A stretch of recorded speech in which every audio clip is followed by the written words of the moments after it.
is a presentation of Fox Sports. We are Black Hawks. We are Ohio.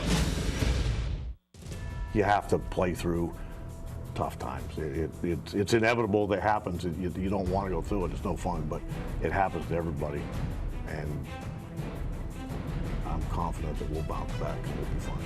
We're going to come out and pitch better than that, obviously, and get back to doing what got us to this point in general as a team. Going out there, pitching well, playing hard, and we'll be fine.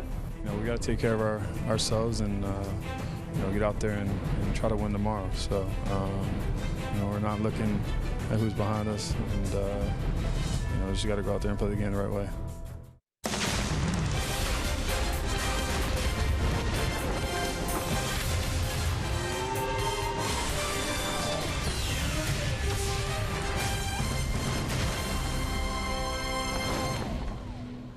Are those storm clouds gathering over Progressive Field, or are they moving off? We're about to find out as the Indians try to avoid being swept at home by the Minnesota Twins here at Progressive Field. Hi again, everyone. Matt Underwood alongside Rick Manning. Minnesota has beaten the Indians at every turn. And get this, Arch. The Twins have a slugging percentage against the rest of baseball that's .416. It's 100 points higher this year against the Cleveland Indians. Well, they have hit the ball all over the ballpark, and one culprit is Joe Mauer. Now, he's always had good numbers against the Indians, but in this series, 10 for 15, 7 extra base hit, a homer, a triple, 5 doubles. He scored 8 runs. He has 6 RBIs, and it doesn't matter. He's taken it all over the field. And the Twins themselves, they have had some kind of series to this point. 26 extra base hits. That's most by Twins and Senators, and the most against the Indians in a 4-game series. And we still have 1 game to play. Wow. So you can see the 48 hits, 13 doubles. I don't know what the Indians have to do. They better locate it a little bit better, or if they're going to continue to hit line drives, hope it goes at the defense. Rajay Davis said after the ball game last night, and this too shall pass. But Mike Clevenger gets the ball for the Tribe today, and if they're going to get out of this, they need him to go out and pitch well. Well, they do. They need a good start is what they need. At least 6 innings from a starter. And, are you going to rely on Clevenger to do it? He's pitched well down in AAA. We've seen him a couple stints up here at the big league level, but he's got a tough task at hand to go against this Minnesota Twins offense. Hopefully he can step up. He's going to face Hector Santiago, the left-hander, making his first start. He was 10-4 with the Angels, just coming over to Minnesota here in the last week. So we'll see what we're going to get. But the Indians are going to face a left-hander, and hopefully Clevenger can pitch well. Can't fault the offense. They've been able to continue to swing the bats pretty well. When we come back, Andre Knott talks about Jose Ramirez, who's not only done it with the bat this year, but also with his glove. Cleveland Indians baseball is brought to you by WB Mason, the official office supplier of the Cleveland Indians. By McDonald's, I'm loving it. And by your local Toyota dealers, visit buyatoyota.com. Toyota, let's go places.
Here at Progressive Field, first pitch coming your way shortly. Welcome into our Fox Sports Time Ohio studio here in downtown Cleveland. I'm Ashley Collins. The Tigers are keeping the pressure on the Tribe. They're now just 2 games back in those AL Central standings after extending their win streak to 8 games last night with a 2-1 win over the White Sox. They're back in action today, closing out their series. We'll keep you updated on that. First pitch for them coming up in about an hour. Also, the Kansas City Royals in action in Tampa Bay. We'll keep you posted on that as well. Also, a couple other games in the majors. Now we'll send it back out to Progressive Field with Rick and Matt. Guys. All right, thanks, Ashley. The Minnesota Twins have absolutely taken it to Cleveland in this series to this point. They're trying to finish off a 4-game sweep. Standing in their way is really Mike Clevinger. He's the guy that has to try and go out and slow down these hot-hitting Minnesota batters who have hit everything in sight. I mean, they've got numbers in this series that are just eye-popping as far as what they've been able to do against arguably the best pitching staff in the American League. But it hasn't turned out that way to this point. But in the grand scheme of things, as the players indicated at the top of our telecast, these things happen during the course of the season. No one goes unscathed. The key is, can they bounce back? Can they, as Mike Napoli said, limit the tough times and turn this around quickly here as they head out on what will be an important road trip to New York and Washington? The way you look at it, it's 3 straight losses. You don't look at the score or how bad they beat you up. I mean, they only count as 3 losses. You know, this has been a team that's, their pitching has been outstanding all year long. So that's one little hiccup, and everybody else looks bad, but they've been scoring runs. You look and take some positives out of there. They just have to shut down Minnesota for a while until their offense can get going.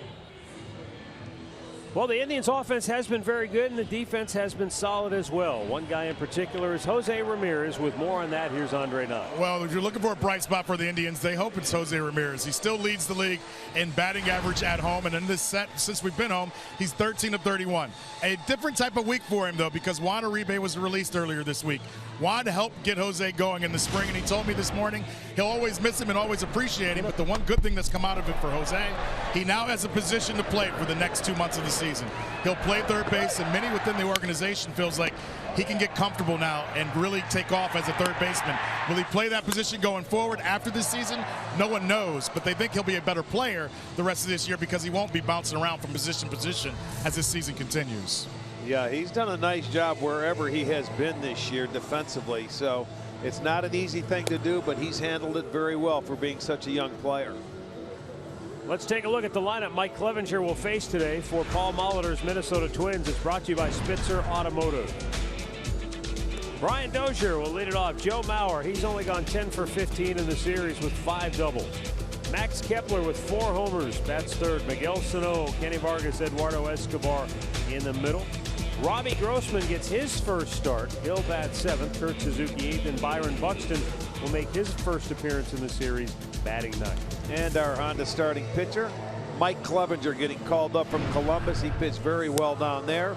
But his last major league appearance was July 5th against the Tigers. That came in relief. His last start was at the end of May against the Baltimore Orioles. So Clevinger 0-1 as a starter, 7.71 ERA. He's going to get a chance to go out there. He's going to face a very hot lineup, and hopefully he has his control working today. Let's set the defense for you, brought to you by Jeep. It's Geyer in left, Davis in center, Almonte in right. It's the right-handed hitting lineup today. Ramirez at third, Lindor in short, Kipnis is at second, Santana at first, Perez doing the catching. Jim Reynolds will call the balls and strikes. Field and Culbreth, the crew chief, is down at first. Toby Basner in for C.B. Buckner at second. Manny Gonzalez at third base. It was Jim Reynolds who ejected Mickey Callaway last night. And was hearing it from the Indians dugout on a number of occasions.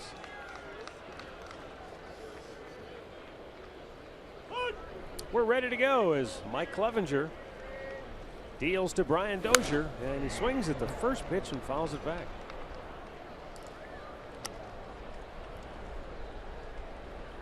So much for never having seen him before. Well, Dozier liked what he saw. He gave it a whack. A high fastball. He'll swing at that all day long. He loves the high fastball.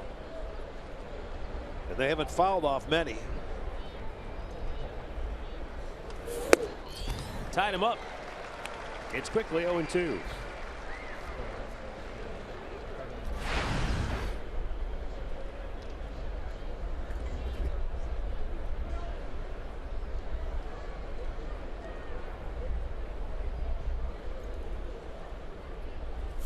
Off-speed pitch struck him out on 3 pitches.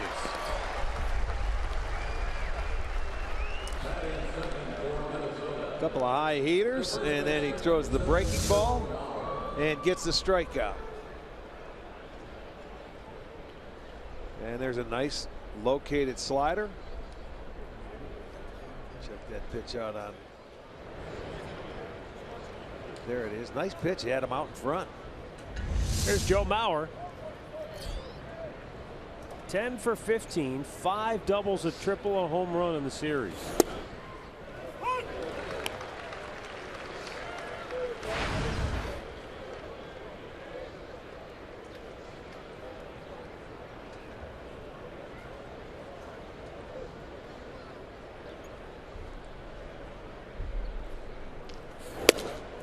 Outside with the fastball, 1-1. Clevenger has more or less dominated at the AAA level. He's 11-1 on the year. His ERA is 3, and the only reason it's that high is because he's had basically 2 bad outings this year. He had a start not long ago against Pawtucket where he went 5 innings, gave up 5 runs. He had a start against, well, back in June he had a start where he went 6 innings, gave up 4 runs. I guess that's a bad start. And he had a start back in April where he went 4 1/3 and gave up 5. Every other one of his starts, you know, he's been pretty much spot on. Well, that's a nice pitch that he's going to need today against the left-handers. That's a changeup. And the left-handers from Minnesota, what a job they have done in this series, hitting .448, 39 for 87. 2-2 pitch. Fastball inside.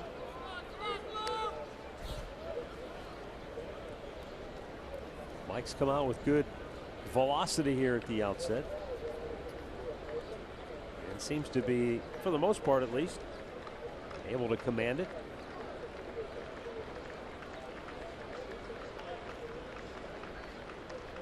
Now the 3-2 to Mauer.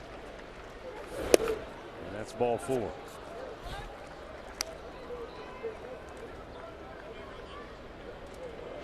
The keys to the game brought to you by Wayside Furniture. A well-pitched game. Period. There it is at the end. You're right. That's what the Indians need. They just need a well-pitched game, especially by a starter.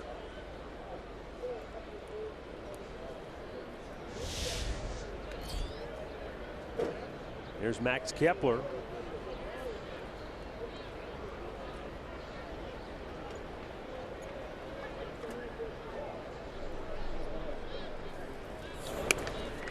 Once one up in the air. That's puzzling.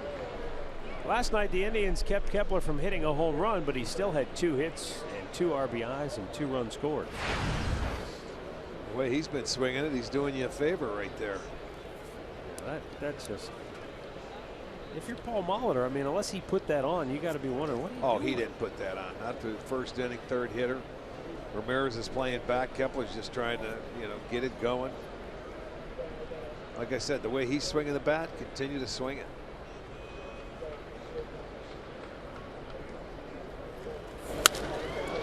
Line drive, left center.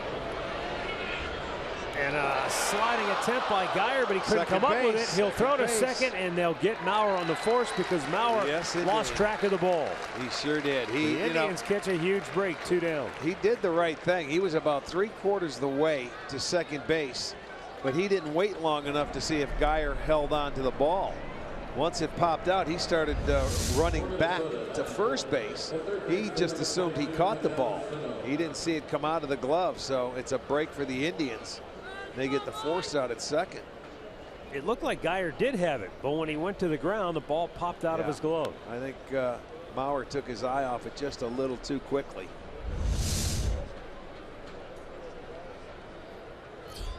So with 2 down, here's Miguel Sano.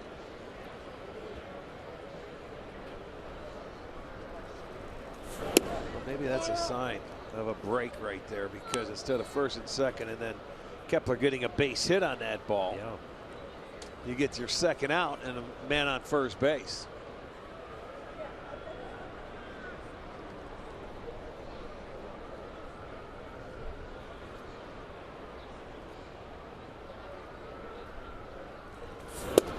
Good fastball, paints the outside corner, and it's 1-1.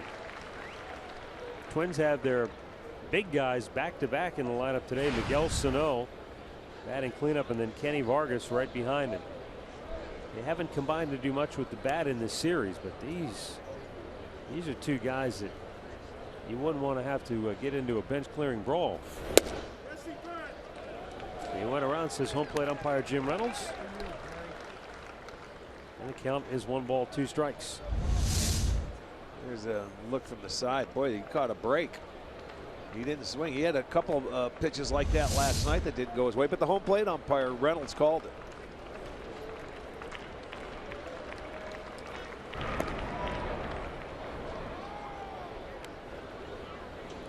Miguel Sano stands in at 6'4", 262 pounds. The on-deck man Vargas, 6'5", almost 290. Tag team, the 2 of them. It's the left side of most offensive lines in the NFL. Here's a 1-2. No throw. Keeping Kepler close.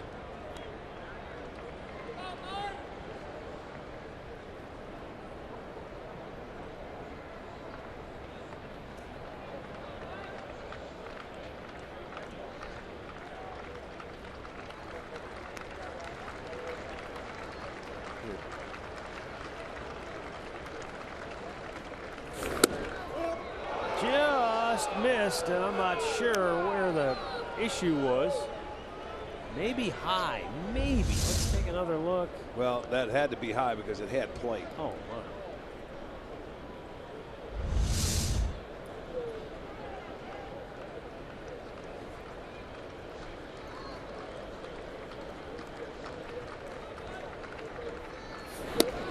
That's outside, full count.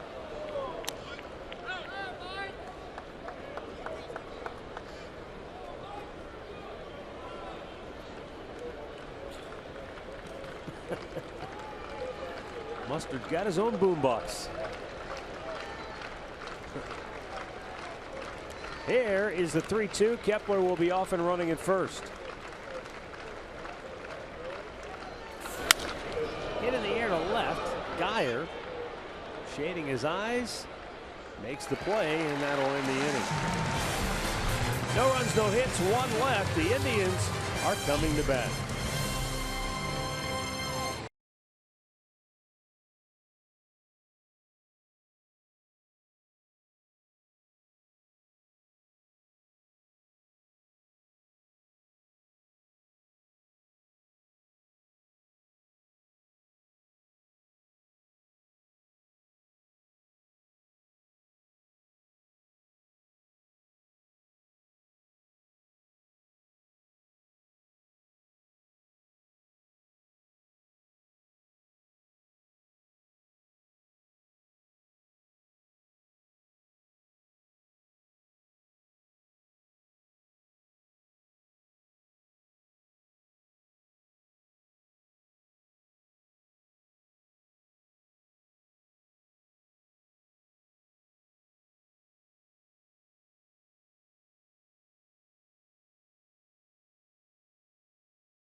In from the Goodyear blimp hovering above this afternoon. The Indians starting lineup presented by Progressive. Rajai Davis in the leadoff spot. Jason Kipnis will hit second. Then it's Francisco Lindor. Mike Napoli on a home run binge. He's gone deep in 5 straight. Carlos Santana, then Jose Ramirez. Brandon Guyer gets his first start as an Indian. Abe Almonte 8th. Roberto Perez batting 9th.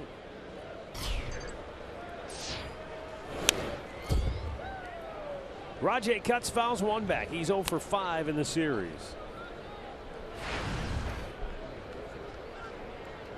Hector Santiago, the pitcher, is coming over from the Los Angeles Angels. He was traded August 1st on Monday for Ricky Nolasco and some cash. Spent time with the Angels from 2014 until the trade, and before that he was with the White Sox.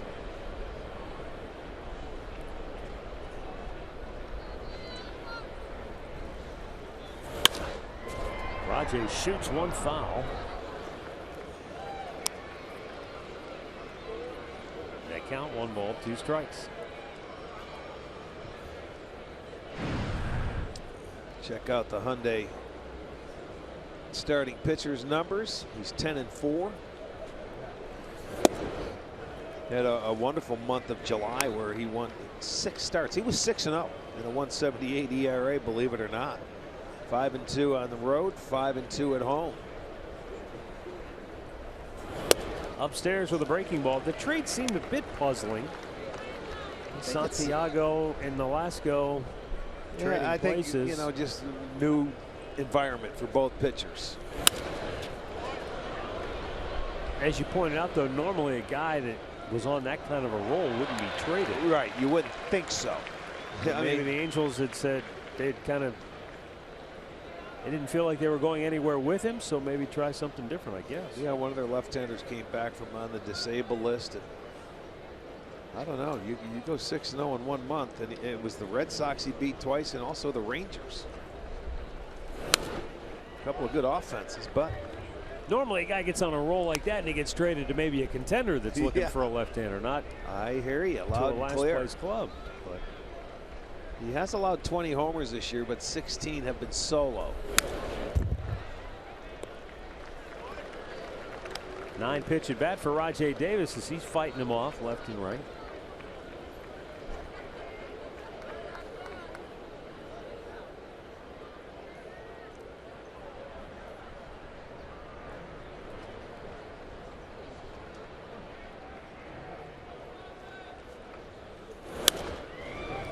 Despite their American League worst record at 43-64, Minnesota's won 16 of their last 25, so they have been a different team.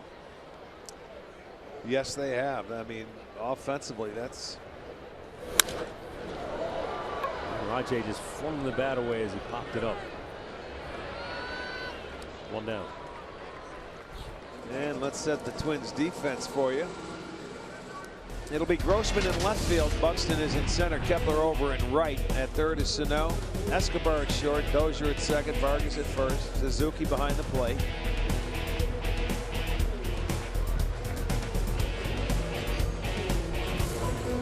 Now here's Jason Kipnis.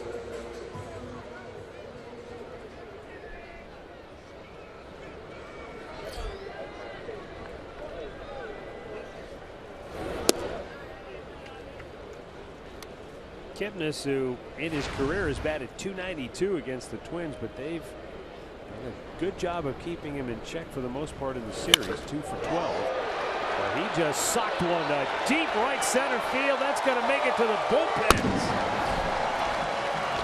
He just woke up the Tribe's pen, and the Indians will play from in front. So much for keeping him in check. He just checked out. 18th home run of the season for Kip, a new career high.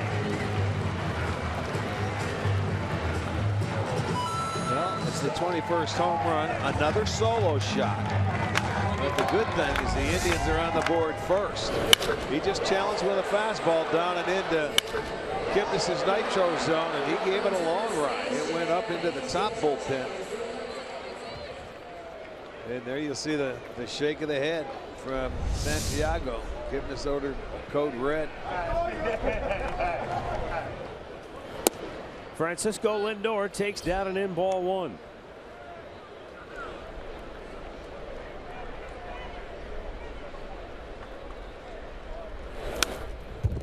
Lindor, despite the fact that he's 0 for his last 6, has had a very good homestand, 10 out of 30.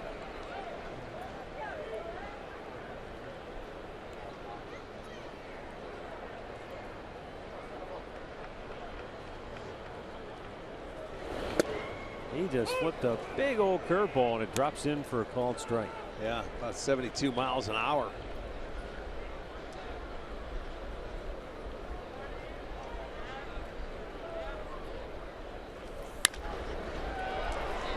In the air to right field, and Max Kepler will take care of that 2 down. Our great clip of the game, Mike Napoli has homered in 5 consecutive games. A very nice streak. It's the second time he's done that in his career. This one right here, though. Oh, yeah.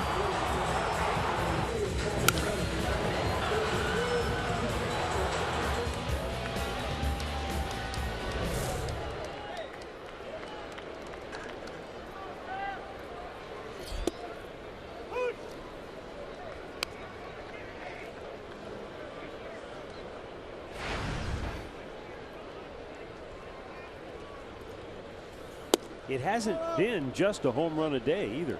During the 5-game streak, he's 9 for 18 overall. This is his park. He loves to hit in this ballpark, just under 300.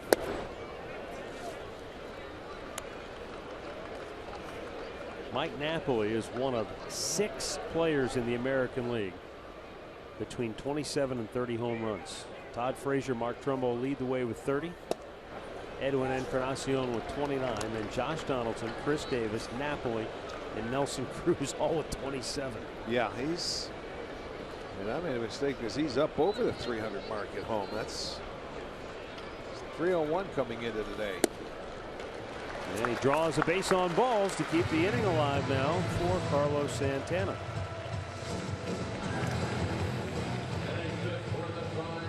Our Lowe's home field advantage shows you that Mike Napoli has a 3.01 home average. We just talked about it. 18 homers at home, tied with Chris Carter of Milwaukee. Yeah. He's enjoyed his new home here for his very first year. No doubt about it.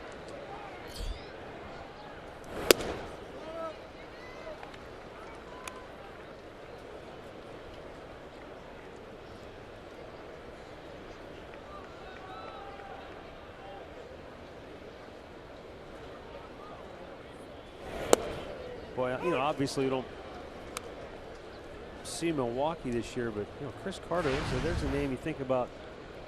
Last year, everybody was talking about him with Houston, and well, he gets hot and he can hit the ball as far as anybody. And Milwaukee's a really good park to hit in. Napoli takes off, and he's going to have himself a stolen base. Yeah, he just go ahead and go on first movement. He guessed right. Napoli gets his 4th. He has not been caught this year. And you're just stealing it on the left-hander, saying, I'm going on first movement. You see, as soon as he left, Nap took off, peeks back in, steals it easily. Nice job. And now Carlos Santana has a runner in scoring position with 2 down. In the air, center field, Buxton cruising back and makes the catch. Indians get on the board first. Jason Kipnis, a career best 18 home runs on the year. 1-0 Cleveland.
Covering the bases with tires for superior performance all season long. Goodyear, more driven.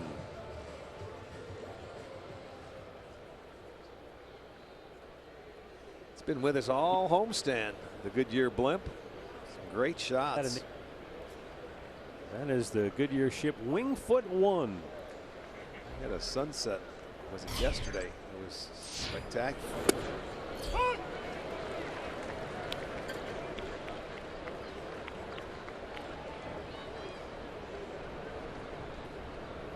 Kenny Vargas taking a strike. 0 for 5 in that first game of the series. Didn't play the last 2 nights. And he's going to send one to center. 1 down.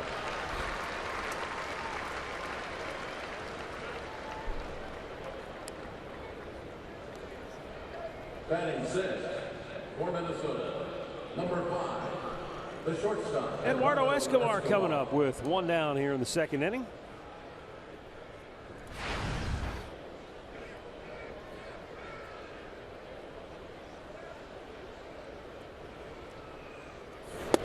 And Clevenger throws the first pitch in there for a strike. Nice little changeup. Changeup, curveball, fastball for Mike.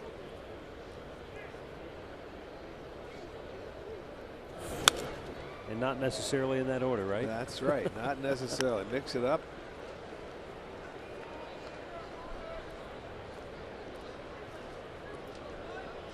This is his 4th start this year. First one, Cincinnati, Chicago White Sox, then Baltimore.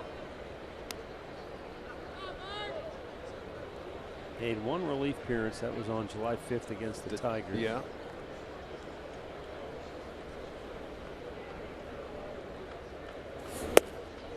A bit outside, 2-2. I think the last few times he's been up and he started a game, it's been command of the off-speed pitches that he's had issues with.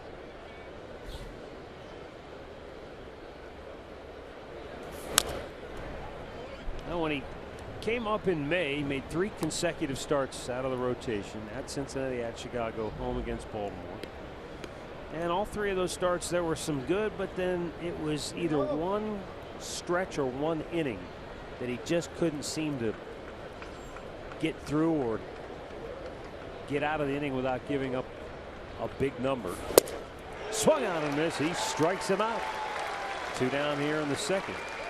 But I think we see this with so many young, whether they be position players or whether they are pitchers, that first time around, there might be some things that you get excited about. But at some point, whether it's the magnitude of the moment or the realization that, oh man, I'm in the big leagues, and they're just, or the game kind of speeds up on them a little bit, or the other teams see something and make a quick adjustment. Yeah. And then you go back down and maybe you slow things down again. Well, the next time they come back, they seem a little more relaxed, a little more comfortable. And they have to make adjustments on the fly, and sometimes it's tough for young pitchers to do that at this level.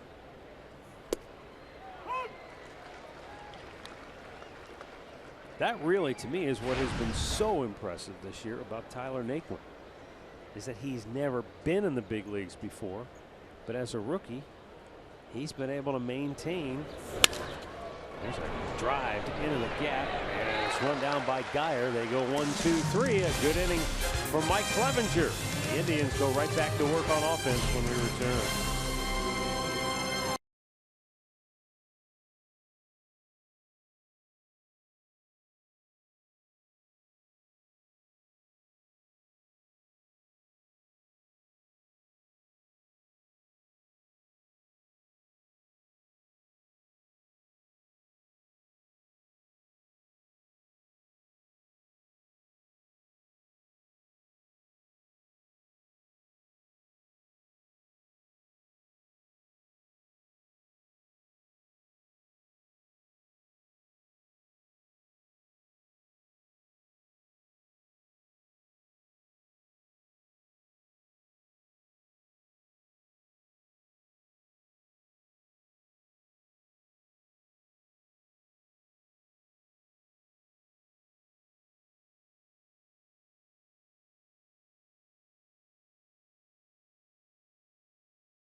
system with radio broadcasts, video highlights, stats, news, and more.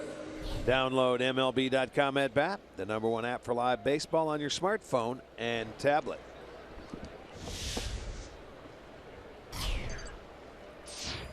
Jose Ramirez leads off, takes inside, ball 1.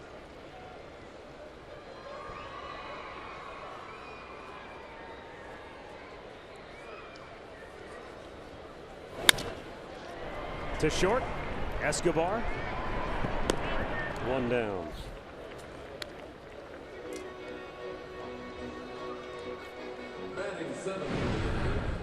Stat of the game brought to you by Buick. Last time the Twins swept a 4-gamer here in Cleveland, they weren't the Twins. Jeez, how about a 6-game sweep? Swept 2 doubleheaders.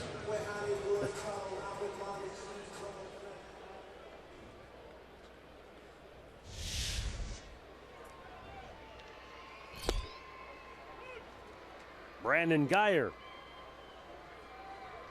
made his first appearance as a pinch hitter last night for the Indians and drew a walk.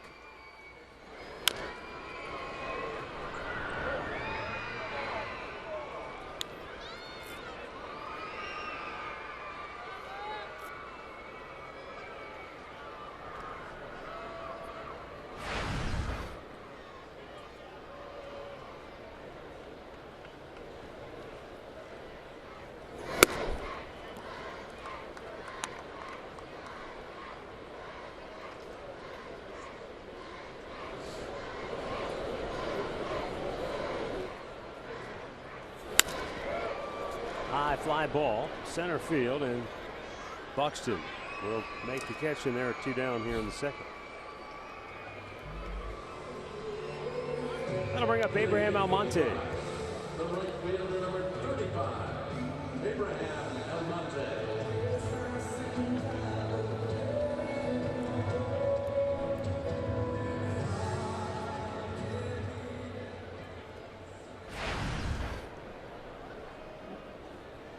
Almonte 2 out of 7 in the series. He has 1 run batted in. Big curveball, but that one's up high.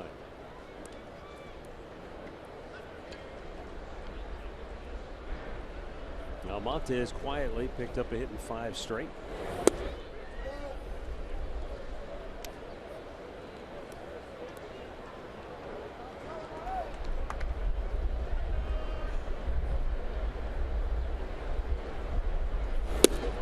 Indians have a 1-0 lead. The last time they scored first on the homestand was when they finished off a 3-game sweep of the Oakland A's on Sunday. Yeah, I was going to say that. I only remember one time. We mentioned it against Oakland. There's a base hit. Almonte keeps the inning alive with a 2-out single. Just the second hit for the Indians. Looked like a little bit off the end of the bat. He elevated it a little bit. You can see he looked back and said, nah, change up is exactly what it was. It made it easier for Almonte to get to it. Yeah, here's Roberto Perez. Perez is 0 for 8 in the series. Just 2 for 33 in the year.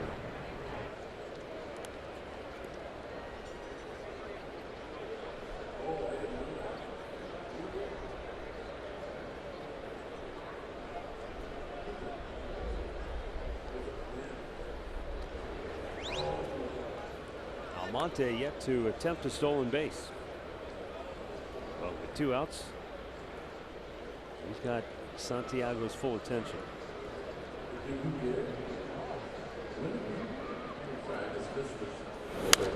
Fouled back. Santiago 4 pickoffs this year.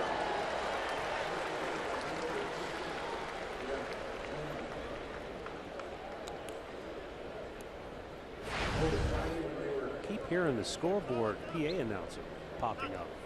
Even the players are motioning. Kill the mic, huh? Yeah. Someone's got the mic open. What are they doing? It's a noon game.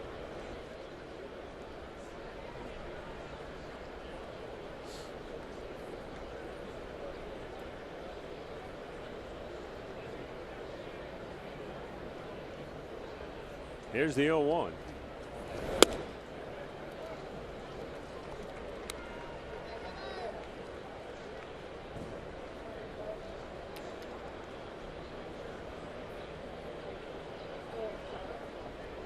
Hector Santiago gave up a home run to Jason Kipnis in the first. He's got 2 outs here in the second. And Roberto Perez taking the strike. He's in the hole, 1 and 2. Another left-hander, not overpowering. Slow curveball. The changeup. The curveball is about 72 miles an hour. The changeup right around 80. And his fastball up in the upper 80s.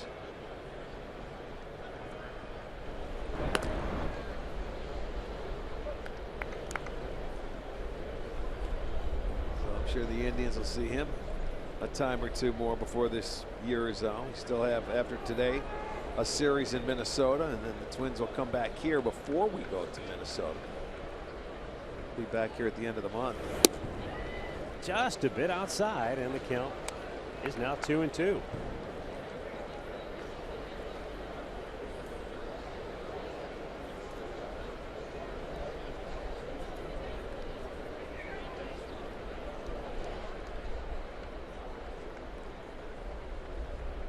Two-two pitch, and that just missed.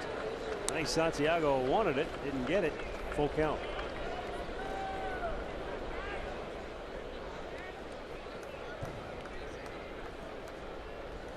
Well, Abraham Almonte is going to be off at first, but this won't be an easy guy to get a jump on. No, you make sure he's throwing the ball home all the way. And a foul right back. Yeah, sometimes you get a head start at first base, but on a 3-2 combo, when you have the left-hander, you really don't. You're waiting to see him. Yeah, if he doesn't cross that leg or that knee over the pitching rubber, you've got to wait a long time. Well, yeah, it's almost like you wait until you see the ball leaving his hand, so you're really not getting much of a jump.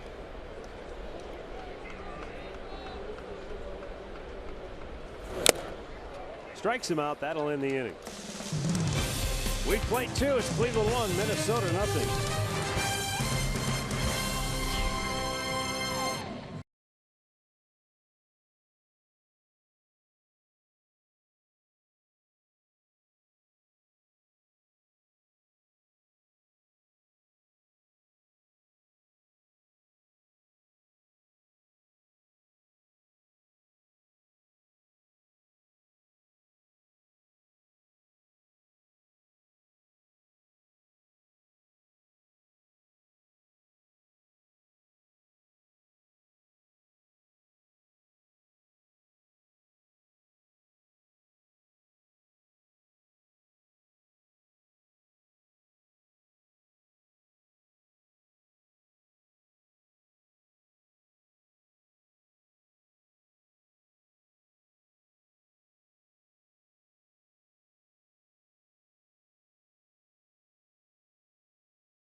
Stay tuned later in the game for Miller Time. It's brought to you by Miller Lite.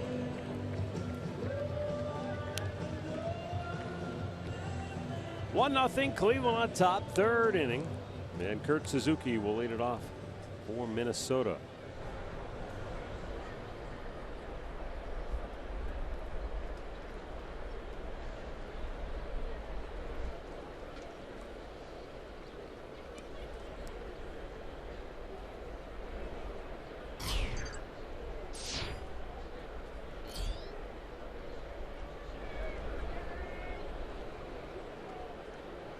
Clevenger kind of rocks himself into the abbreviated windup that he has.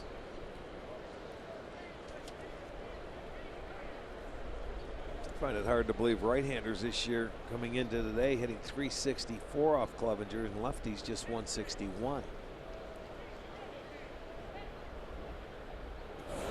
Look out. There goes the bat over the Tribe dugout and up into the seats. It was deflected. It was ricocheted. I think it hit right on top of the dugout. It jumped up. There's a young fan that might have himself a souvenir. It all depends. Sometimes hitters will say keep it. Sometimes they'll say I'd like to have that one back because it's a gamer, but I'll trade you a BP bat for it. Hell, they get it. He left it. Young man's got himself a new piece of wood. For the moment. Everybody else is okay in front, I believe. Looks like Kurt's going to tell him you keep that one. Nice job.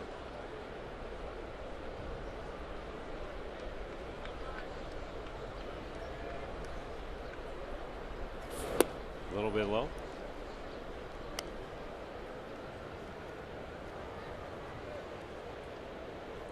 How awesome is that, though? He's got his buddies with him, or maybe it's a brother, or whatever the case may be.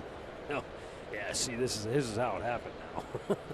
Well, I'll have a story they can tell for forever. Foul back out of play. Remember, we were at that Twins game, and it'll get better and better. He caught it midair in about another 5 years. Looks like they got some autographs today too. They got some autographs on the cap. Sure. They were here bright and early for the noon game. See, he's reliving it already. Yeah, I put my hands in. Here's the 2-2 now to Suzuki. And it's low, full count.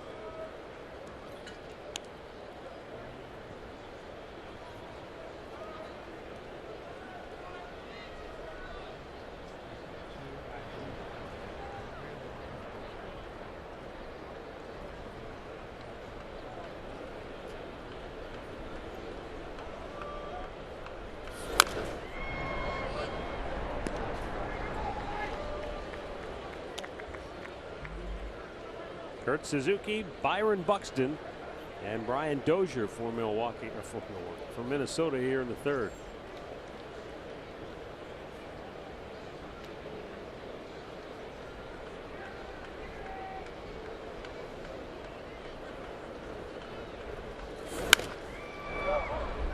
Think about this. Mike Clevenger was the Tribe's organizational pitcher of the year last year, and that was with a 9-8 record.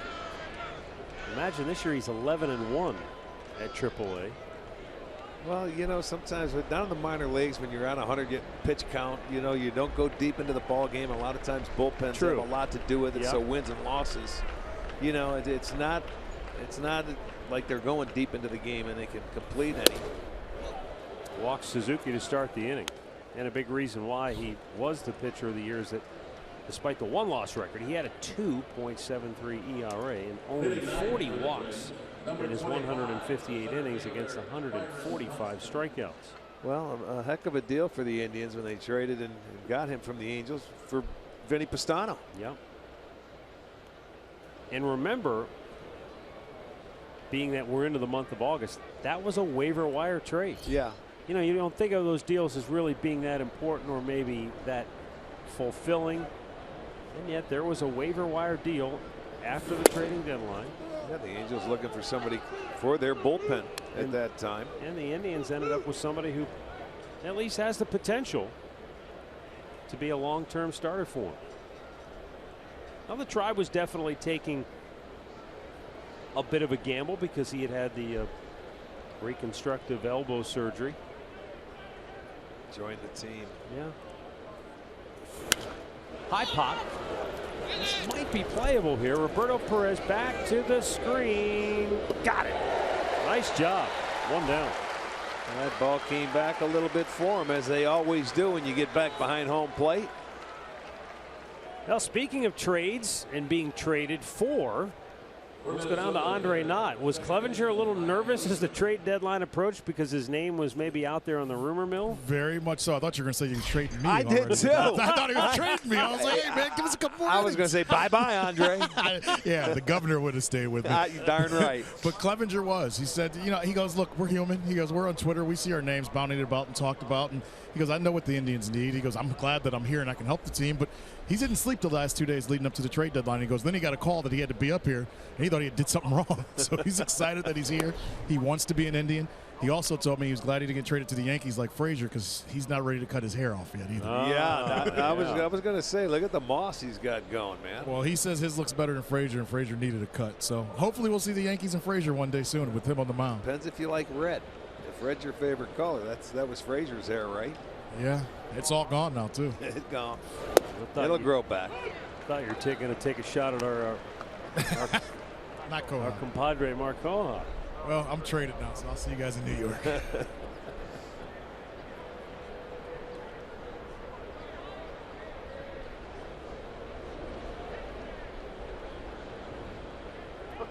Andre would have to slip through waivers now, and that wouldn't happen. Here's the 1-1 in the left field. Dozier with a base hit. That's the Twins' first hit today.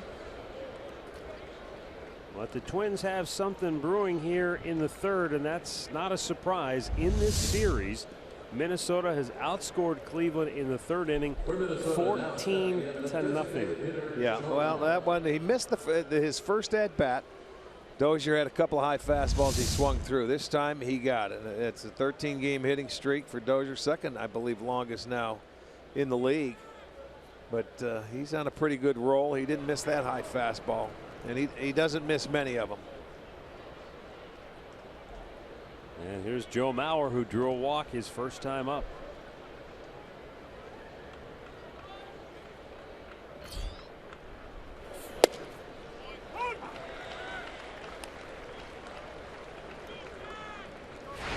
We had mentioned it. He's having a heck of a series, 10 for 15, and he's swinging the bat better right now than we've seen him in the last probably 3 years, I would think. Yeah, at least. Yeah, he is. He's locked in, man. At least in this series. Although his average this year is just at 277 for him, it's down. You know, we mentioned that was a good changeup there by Clevenger. We mentioned the last time he has 5 doubles in the series. He has 15 on the year, so he came into the series with only 10. And there's the changeup. Great location, down and away, and it followed a fastball that was out there on the first pitch. But now here comes the tough part, putting him away with 2 strikes. Indians pitchers have gotten to this count many times in the series and haven't been able to put Twins hitters away. Upstairs, coming into today's game, Twins were 14 for 28 after 0-2 counts. That's hard to just believe. Absurd. Yeah, it's really hard to believe. It's just they're in a zone right now as a team. 14 for 28, 500, but after getting to an 0-2 count. Well, it's the toughest hit to get in baseball. Yeah.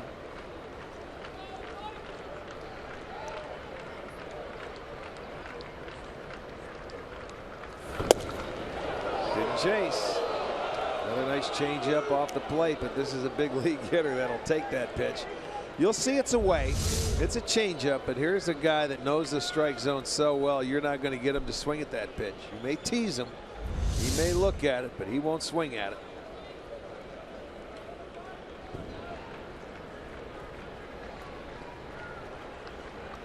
That's been the other impressive aspect of the Twins offense, is how they have been so disciplined to lay off tough pitches.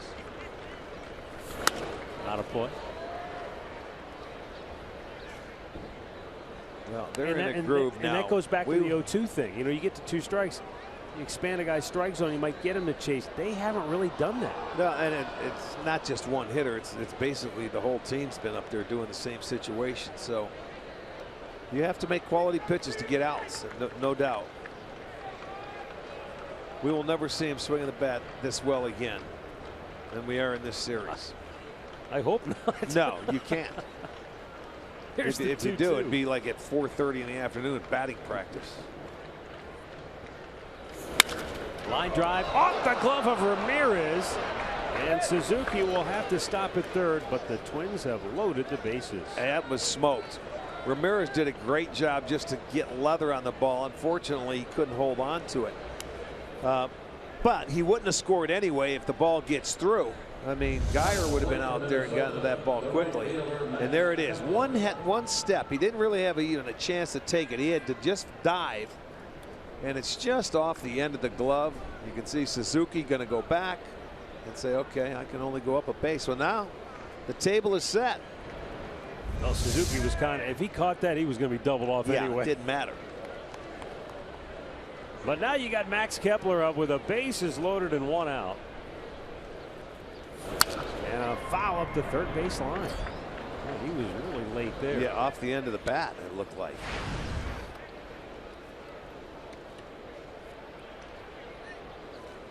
Watch this.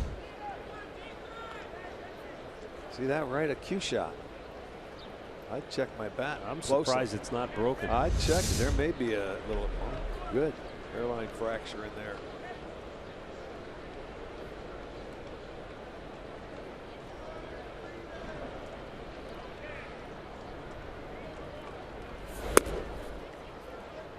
Up high. Well, the first situation Clevenger's having to pitch out of. A ground ball, they could be able to turn it and get out of the inning. That would be the pitch of preference right there. Get yourself a ground ball at one of your infielders.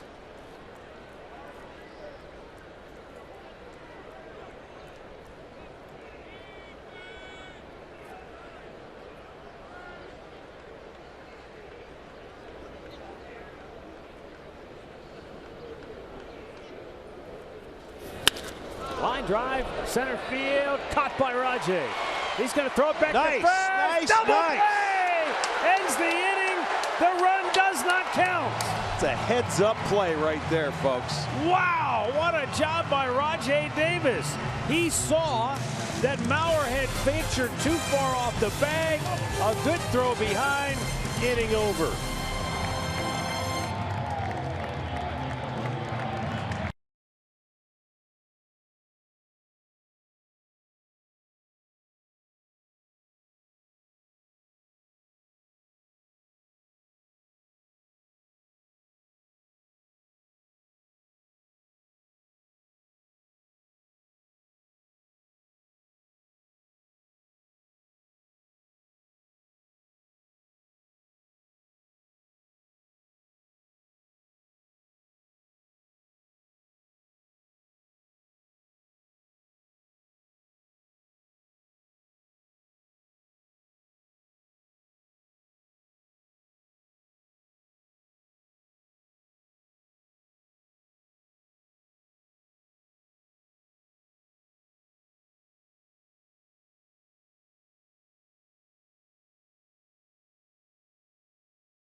I mean, a line drive right at him, and he had to see Mauer was off the base, goes behind him. I thought he might try home, but boy, he shocked everybody and came right behind, and Mauer made a base running mistake, and he picked it up. And what a play, because Santana was going hit for the cutoff and gets over there. That is a wonderful play, man, to get out of the inning and did not allow anything. Heads up. He deserves to lead off this inning. How did Santana know to not vacate first base? The ball was hit so hard. Everything happened so quickly right there. It's almost just picking everything up and just reaction. Rajay sends one to center field. One away. Let's take a look at it. You see the guys Santana in the middle. was going and then he stopped. Yeah, because he realized where Mauer was. Santana realized. He also took a peek and saw him there, so he didn't go too far in. That was, a heads-up play. I thought he was going to come home originally, but that was well done.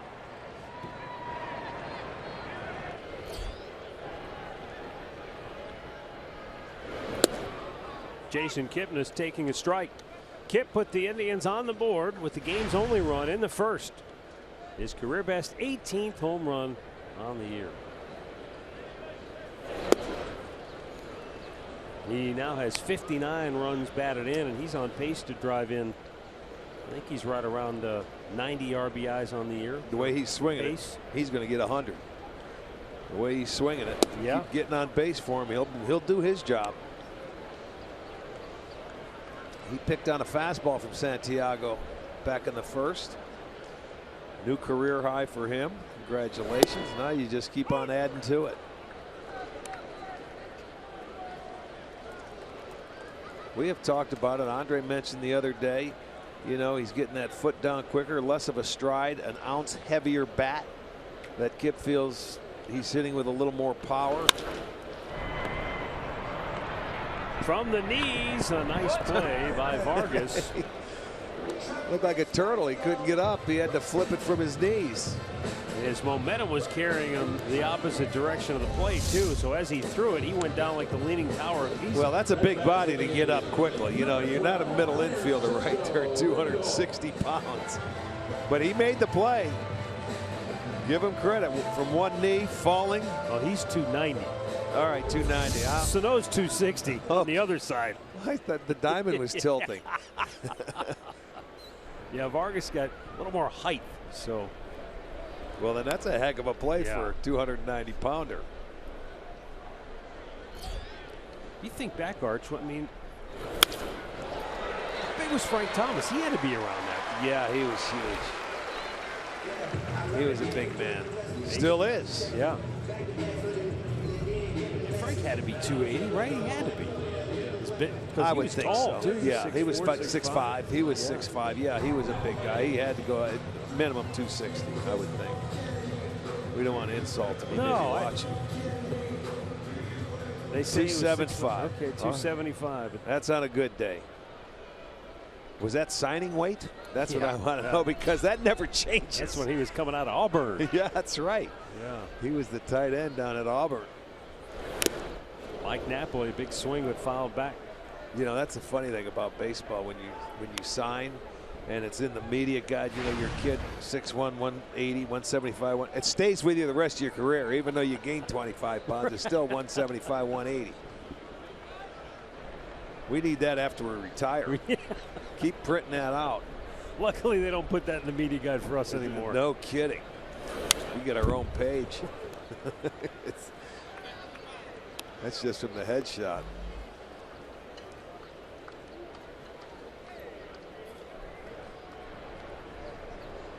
I understand the gaining weight part, but how did we shrink? I took You my haven't height started. I'm like, wait, what happened? I used to be, You haven't started shrinking yet. Give yourself another 10. Here's the 0-2 pitch. Fouled back out of play. So that half inch, I shouldn't be worried about the half inch. No, not yet.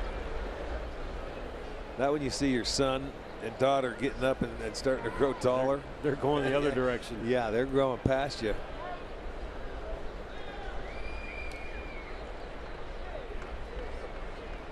Napoli in an 0-2 hole here. Drew a walk in the first, and that's the thing about Napoli. He rarely has at-bats when he's down 0-2 that end quickly. That is true. When you average 4.5 pitches per plate appearance, which is the most in the majors.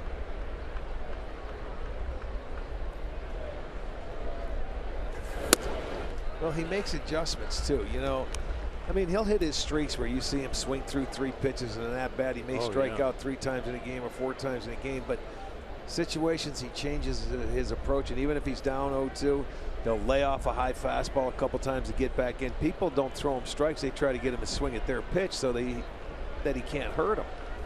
And that's what gets him back into the count, a pitcher like that right there. I mean, it's understandable. If I'm on the mound, I get ahead of him. I don't want to give him anything that he can still hit out of the ballpark. So, I mean, that's how he works his way back in. He's smart enough where he's able to lay off it. You may get him to strike out, but he's going to make you throw some more pitches to get him out. Here again, the 5th pitch of the at-bat, and it's outside. So 0-2 to 3-2. So you're going to see at least 6 here. Between him and the guy on deck, they do that very well. When they get down, they battle their way back into at-bats for the most part. Lindor at first, takes off. Napoli fouls it back. Down onto the screen behind the plate. I got a kick out of them showing his bats the other day where he has Party at Napoli bats. That's the party great. at Napoli bat. Yeah, instead where his name should be. It's beautiful. That's something that has really taken off out of nothing. You know, out of just a day at the ballpark. But it has its own life. 3-2 pitch. Hammered but foul.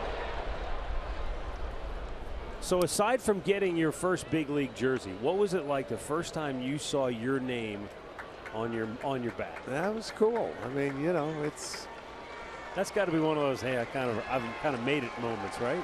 Yeah. I mean, yeah, but then you quickly learn it's not about the name on the back of your jersey, it's the name on the front of your jersey and the town you play for. 3-2 pitch.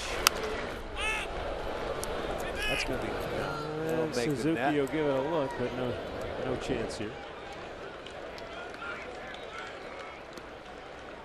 So he's had a very good at bat for being down 0-2. Boy, this will be the 8th pitch of the at bat, right?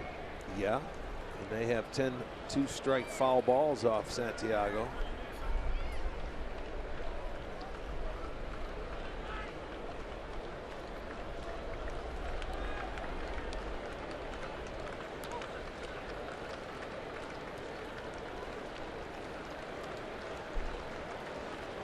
Lindor will try to get himself a jump.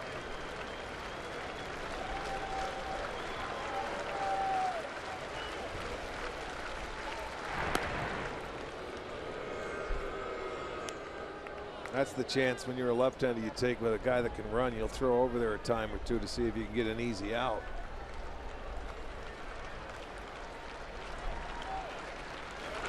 Way outside, ball 4. And I tell you, I didn't realize until I looked up on the monitor that that's over 60 pitches now for Hector Santiago, and we're only in the 3rd.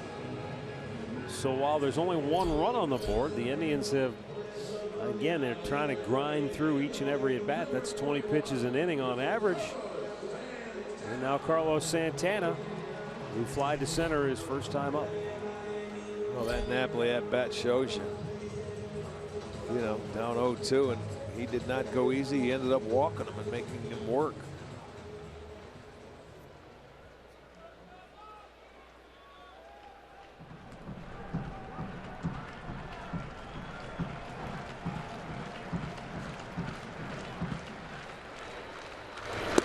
Big curveball, and he drops it in for a strike. It's going to be tough to call a pitch too low for Santana, because he's got his pants hiked up above his knee, so they're going to get a good look at it. They're not going to be able to call a low pitch on him. He's got the knickers going today. Yes, he does. Look at that, above the knee.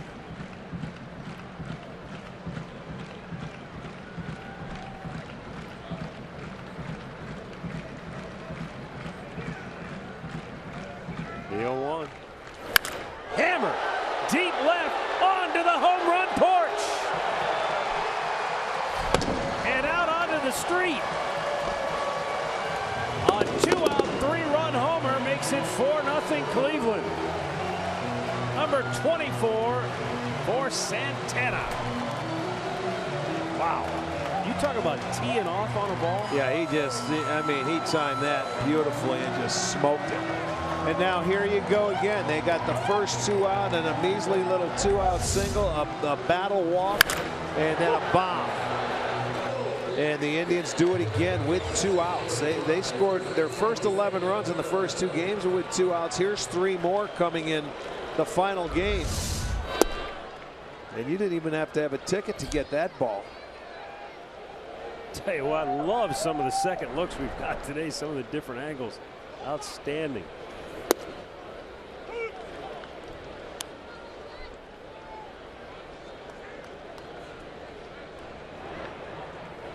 Well, that's not a solo home run that Santiago's used to giving up. A couple aboard, that's a big one. And again, Rick, we see this time and time again.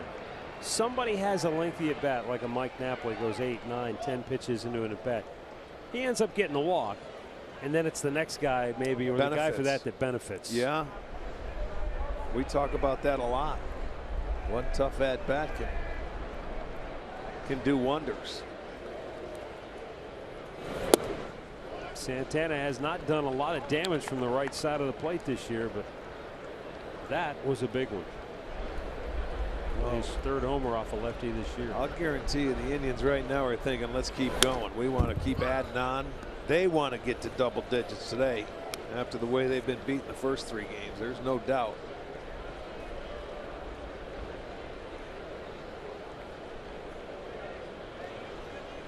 The 1-2. And Ramirez is called out on strikes, so the inning is over.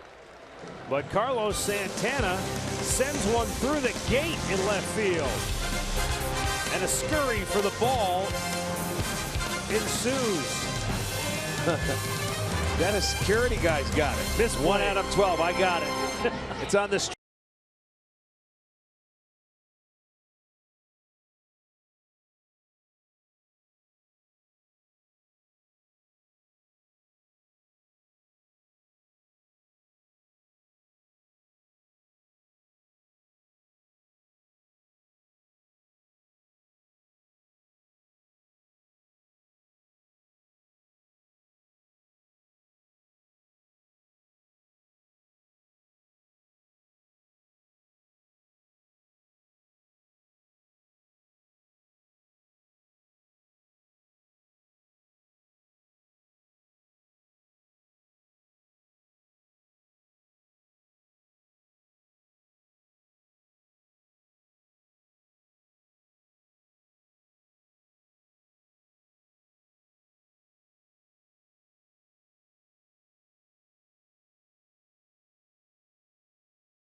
bobblehead. That'll be courtesy of Meritech. The Tribe will host the Angels coming next weekend. That'll be on the 13th, and all fans can enjoy a pregame block party in the right field district.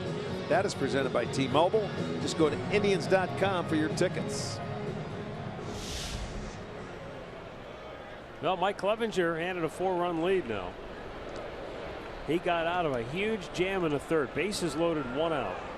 Fly ball to center. Davis caught it, threw back to first, and got Joe Mauer, who had drifted too far off the bag. That turns to be a huge.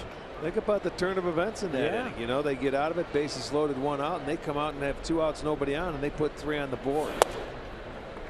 Miguel Sano takes a low strike.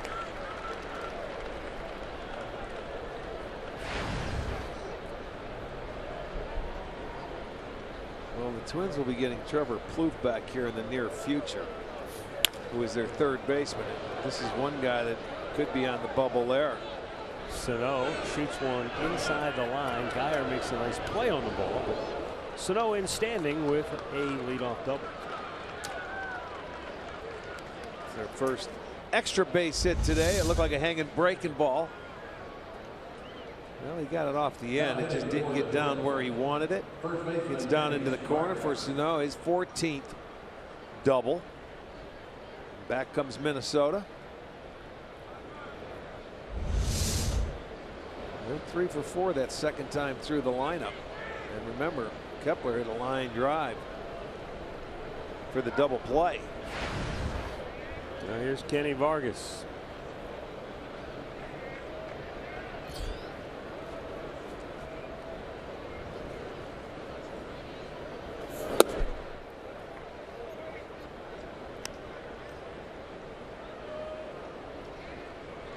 Kenny Vargas listed at 6'5", 289. I thought they rounded up. Right, you know, exactly. 290. That was the weigh-in before breakfast on Sunday.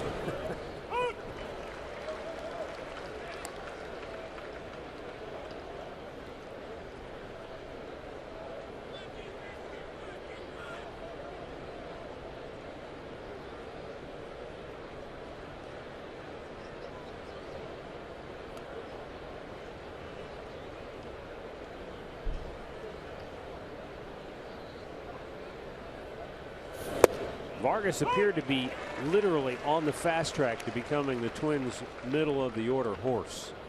In 24, well, let's go back to 2013. He hit 19 homers, drove in 93 in the minors. Next year, 17 homers, 63 ribbies in 97 games. Then got called up, and in only 53 games, he hit 9 homers for the Twins, drove in 38, hit 274, and it looked like they had their man. Yeah. But last year, in 58 games at the big leagues, his average slumped to just 240 and only 5 homers in 17 RBIs. Well, it's funny how Major League pitching usually finds you know, the holes, or if you have pitches that you can't hit, they're very good at finding it. And you're going to have to make an adjustment once the league gets used to seeing you and they get a scouting report out. How many times do we talk about it with all the video and everything that's shown and the scouts that what they can pick up? Yeah, they're going to find it. And teams that you play 19, 20 times a year that within your own division, they find out what you like and what you don't like and what you'll chase and what you won't.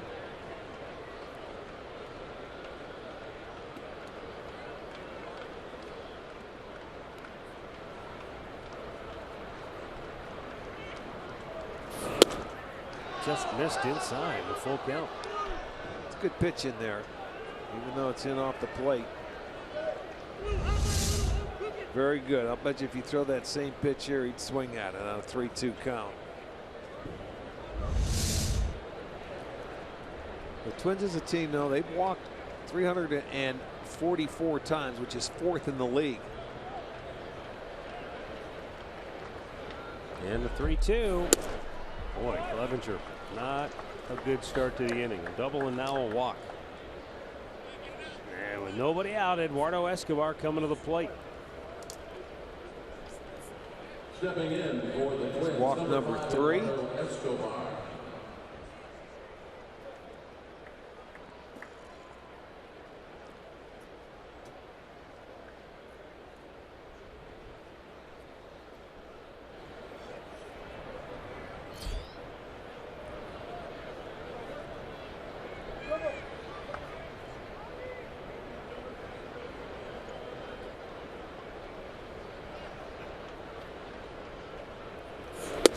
Eduardo Escobar takes a strike. He went down swinging his first time up.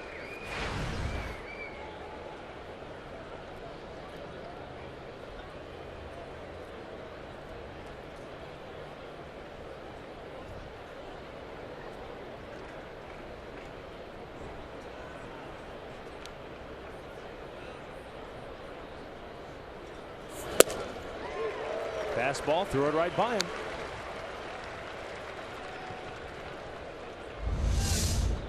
Watch the fastball, watch it above the belt. So he couldn't get to that ball. That was up enough. You get the swing and miss up there. Tough to get on top of a high fastball. Traveling in the 90s.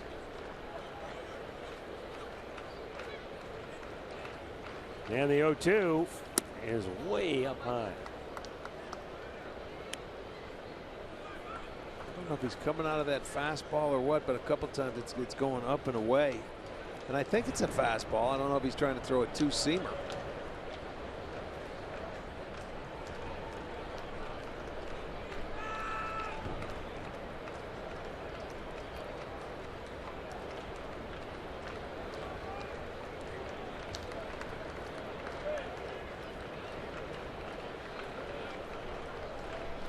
Escobar awaits the 1-2 pitch. Swung out and missed. He blew it by him. 3 pretty good fastballs in that at bat. And then Escobar no match. 3rd strikeout for Clevenger. 1 down. Let's check out the sequence here from Clevenger. Change up, strike 1. Comes back with the high fastball, gets it. Now he's going to give that one get away. He's upset. He knows exactly what he did because he comes back with a good one on the outside part of the plate and gets his 3rd strikeout in the 1st out of the inning.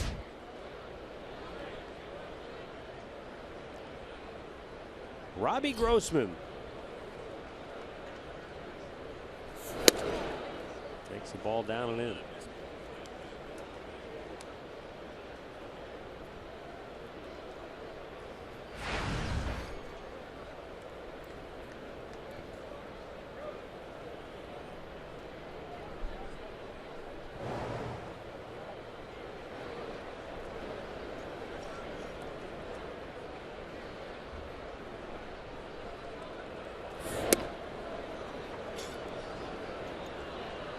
Two-0.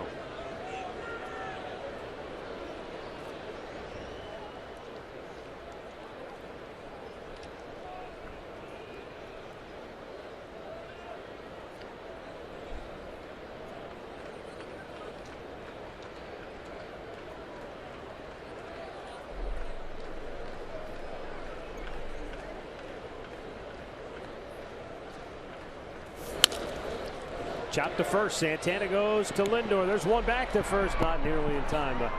The poor throw from Santana killed any shot at the double play. But there are 2 down now as Sano goes to 3rd. And Grossman aboard on the fielder's choice.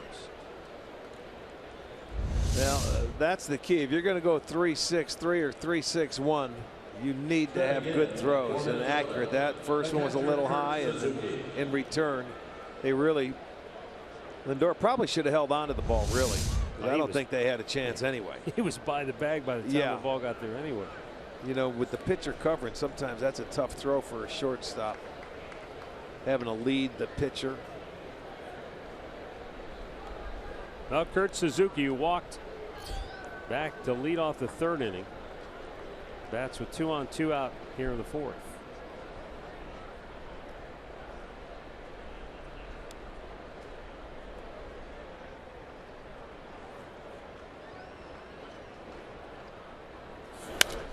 Out of play.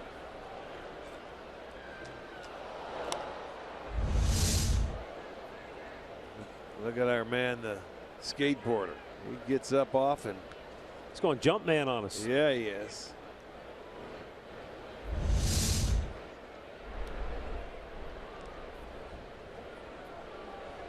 With Santana holding Grossman at first. Big hole on the right side. They've got the target set up away to Suzuki, and he takes 1-1.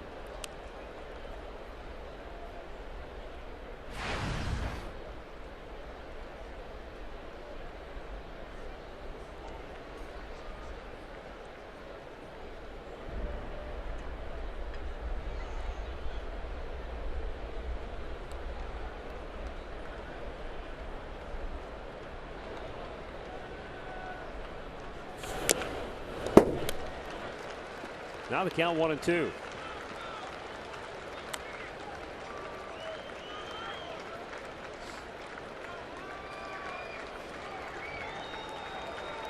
Four 0 Indians on top. Minnesota threatening for the 2nd inning in a row. That's right. One big pitch in this inning, he's out of it.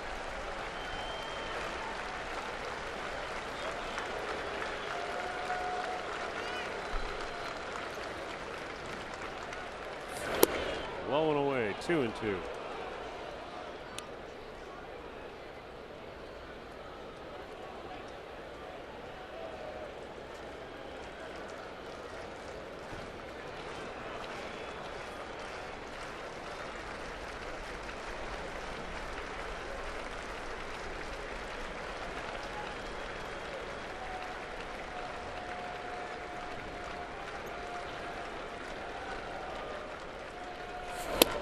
Missed outside, full count. Looked like Clevenger was trying to make that perfect pitch and just overthrew it a little bit.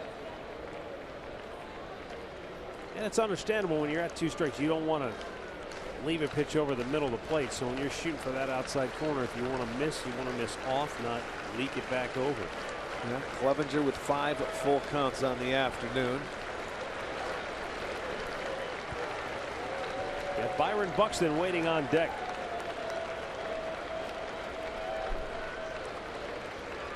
And the 3-2 smacked up the middle. Base hit. That's going to score Sano. Grossman will go to third. Well, he threw that ball right down the middle. Yes, he did. And that's what happens. The hitters take advantage of it. They're looking for that fastball 3-2. And the veteran Suzuki got it. And there it was right there. Hits it right back up the middle. So Minnesota on the board now. They get their own 2-out base hit to get on the board. They keep the inning going. Still runners at first and third. That's called squaring one up. You saw the rotation when it came out of Clevenger's hand. And then on contact, the ball almost stopped spinning. And that's what you can tell. He absolutely squared that baby up. Now here's Byron Buxton, fouled out in the third.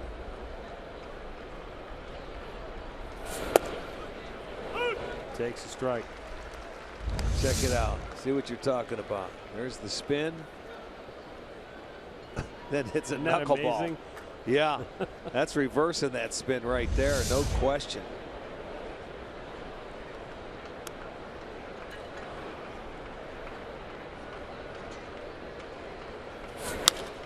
Off-speed pitch popped him up. This will end the inning. Geyer is there. Twins get on the board. Middle of the fourth. Cleveland 4, Minnesota 1.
Close out their series with the Twins. Also Kansas City in action today. They're in Tampa Bay, bottom of the fourth and no score. And Alex Gordon hits a homer. That's his 8th of the season. This one off Drew Smiley. A 2-run shot. That would score Eric Hosmer. The Royals are up 2-0 right now, bottom of the 5th. Guys. Thanks, Ashley. Here it's 4-1 Cleveland. And Brandon Guyer leading off. Takes low, ball one. Guyer fly to center, his only timeout.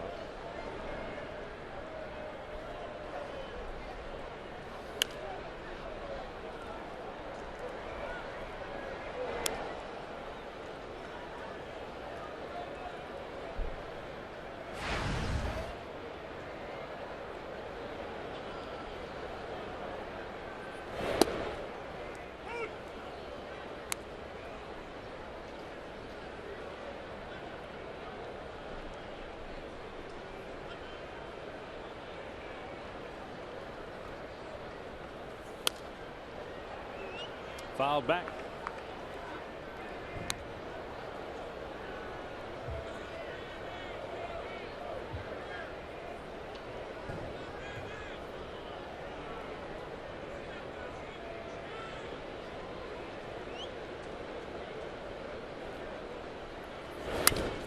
And Guyer's got himself a base hit.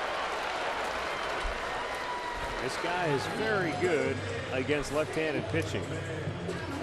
And he has a leadoff single here in the 4th inning. Well, he picked on a changeup here, and it was right into the barrel head of his bat, so he loved that. Speeds it up a little bit and gets a line drive to left field. His first hit as an Indian in his 3rd at bat. Actually, the pinch hit he had last night, he walked. 3rd plate appearance. Yes. Here's Abraham Almonte. He had a base hit his first time up. And that was a changeup too, wasn't it? Yes, it was. Came with 2 outs in the 2nd inning. He throws a lot of changeups.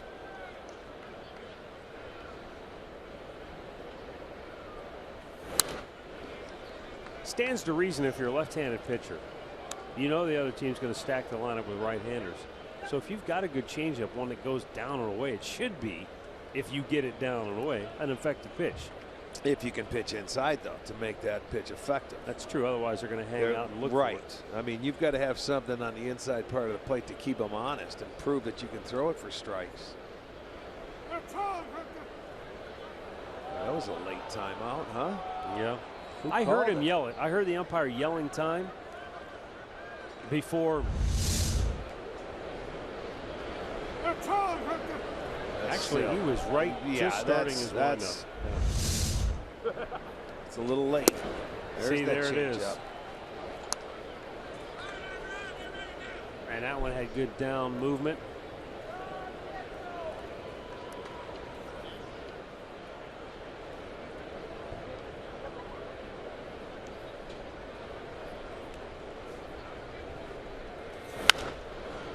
Popped him up here.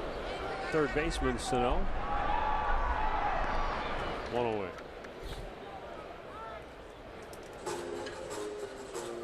The injury report brought to you by the attorneys at Elk & Elk, and a number of different injuries popping up. Mike Pelfrey back to the DL for Detroit. And the Astros, they're trying to catch Texas, but it certainly doesn't help. And you get guys headed to the DL. Of course, Danny Salazar, very hopeful that it will only be a 2-week stint for him.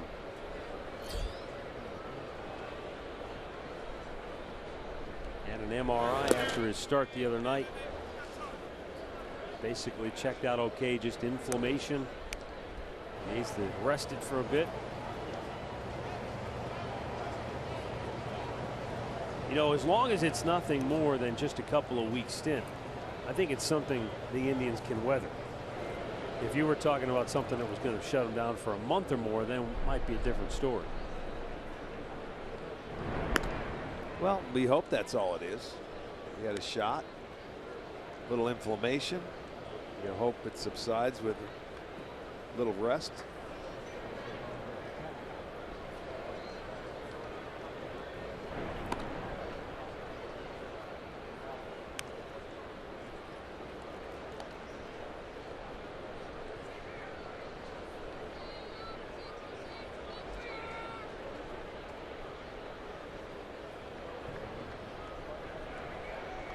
Guyer's taken off, and it's a fair ball. Roberto Perez is going to be thrown out. 2 down.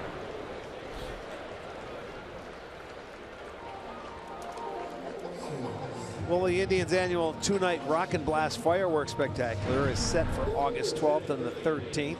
Angels in town next weekend, and this year's 25-minute shows, they're presented by First Energy, and they are set to the theme of a one louder. So visit Indians.com for your tickets.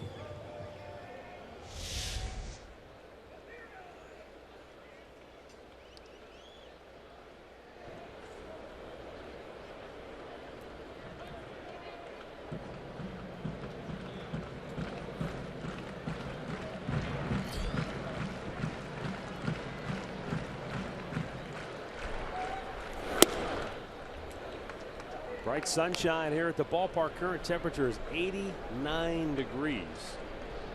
Quite a bit of humidity this afternoon. They're calling for some showers, thunderstorms later. Hopefully we'll be in New York by then. Yeah. Check, did he go? The appeal, he did, says Fielding Culbreth. And the count 1-1. Rajai both times today has flied out to center field. That one did not appear that he went, but well, at least the home plate umpire asked for help. Even though he didn't. Earlier he called one in the game, I think it was on Sano, where he checked. Wow, he hammered it, but wide out in front. Look out. That'll shake things up along the drink rails.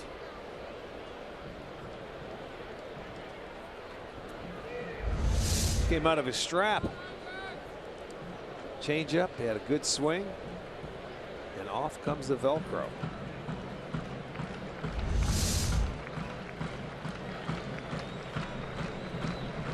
He's in the hole 1-2 with 2 down and a runner in scoring position. Out of play.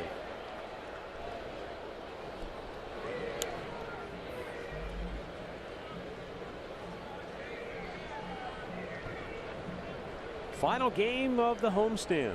One that started off with great promise. Fizzled here at the end after losing 3 straight to Minnesota, trying to finish up with a victory. Yeah, you finish off today, you're 5-4 on the homestand. You have a winning homestand. That's the way you look at it. You hit the road for 5. And then right back here for another long homestand. I like it.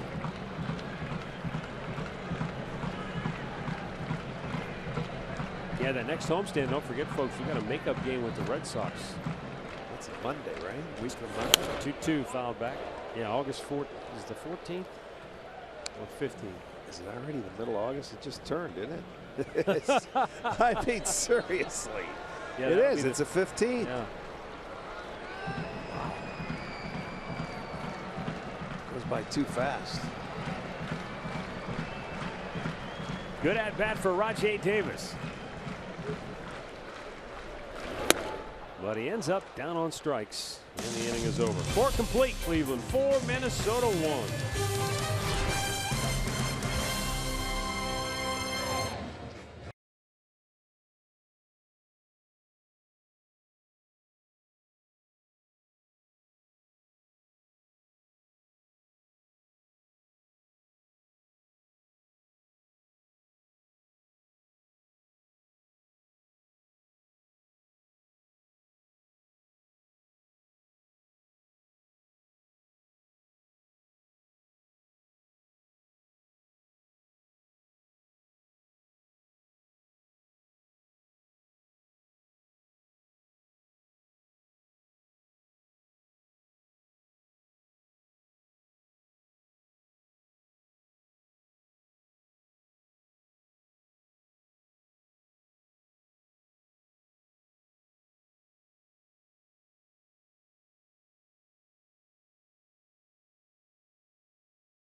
Indians baseball is brought to you by Levin Furniture. For the best deals on furniture and mattresses, shop Levin's.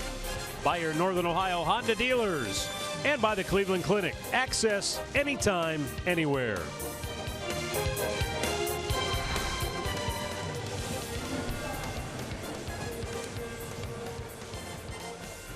(4-1) Cleveland on top. Fifth inning. Top of the order for Minnesota. Mike Clevinger has allowed 1 run on 3 hits. 2 of those 3 hits came in the 4th inning. He could use one of those quick innings here. Well, for the Twins, the first time facing Clevinger, that first time through the lineup, they were 0 for 7. Clevinger went through it with 38 pitches. They made an adjustment their second time. They were 4 for 8. Clevinger had 36 pitches, and a couple of those outs were loud outs as well. So this is going to be interesting the third time through. Missed inside. 1 ball, 1 strike.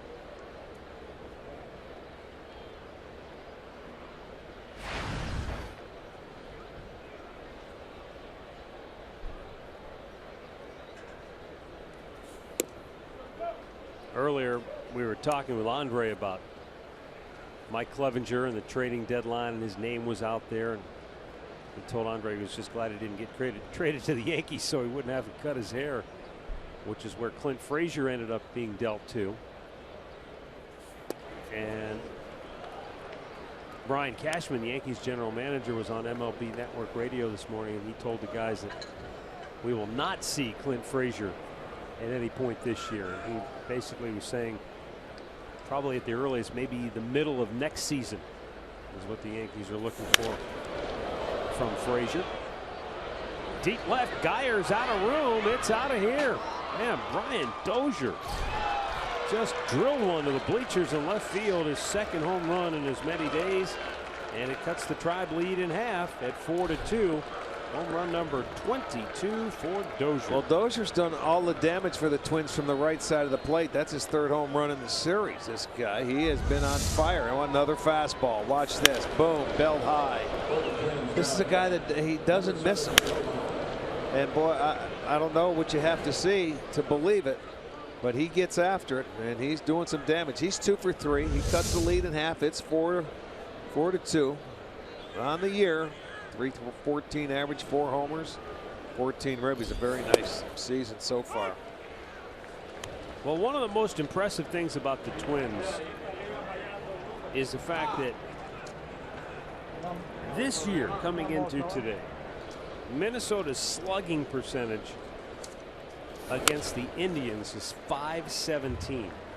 Against the rest of baseball, it's .416. So their slugging percentage is 100 points higher in the games they've played against the Indians this year. And in this series, that slugging percentage was .780 through the roof today.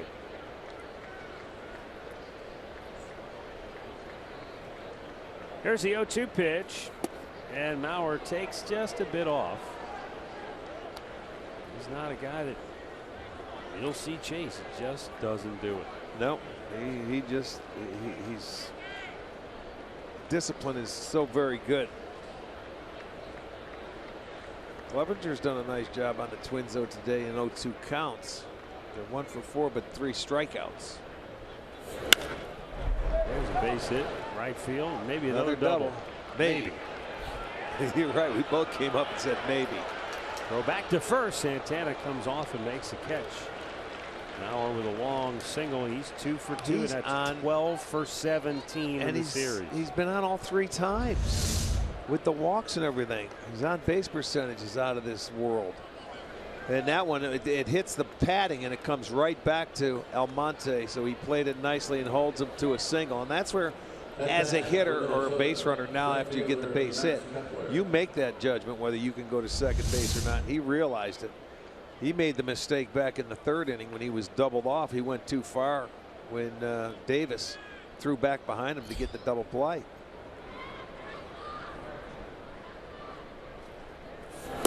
A little bit low, ball 1.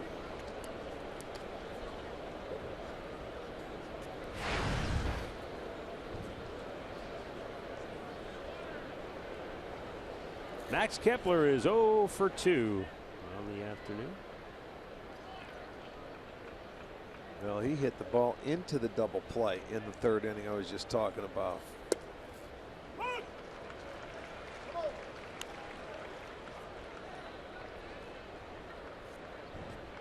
Twins have out-hit the Indians 6-5. Indians lead at 4-2.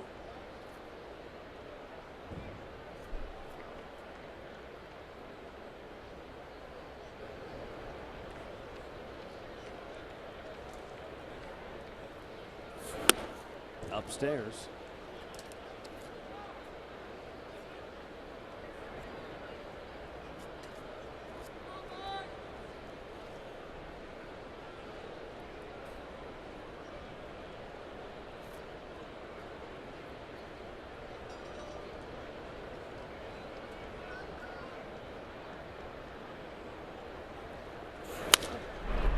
Base hit again. Kepler and Mauer have just been on. Oh, look at Kepler ran right into Mauer. It's because Mauer loafed it going to second base. Now they throw to third. Ramirez will tag out Mauer. Yeah, he might be tired, but Almonte booted the ball, and Kepler kept going once he saw him boot it, but he didn't look in front of him. Mauer, he just nonchalantly went to second base. So I think Kepler was thinking, I want to take the extra base, but Mauer wouldn't let him because, look at it, he had to wait. So he says, okay, I'm just going to give up on it. And now he boots the ball. So he says, I'm staying put. He didn't run anywhere, and Kepler was right behind him after he saw the bobble. And again, they catch another break. And that, to me, again, another base running mistake by Mauer. Yeah, he just stopped. He was just cruising.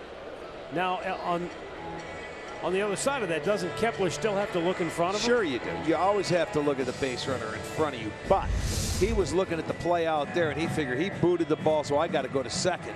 You know, he's hustling to try and get his way in. I think if Mauer runs that the way he should have, he could have been on third base. But that's a break for the Indians, I'll tell you that. Look at it real speed. He had to stop and wait. So he says, all right, I'm only going to go to second base. He didn't expect him to, you see, he wasn't going to re-kick it into gear once he bobbled the ball. So it's just one of those plays. I guess it is, you know, Kepler's fault. I mean, for not keeping an eye on the runner ahead of you. But that showed Mauer wasn't really hustling all the way.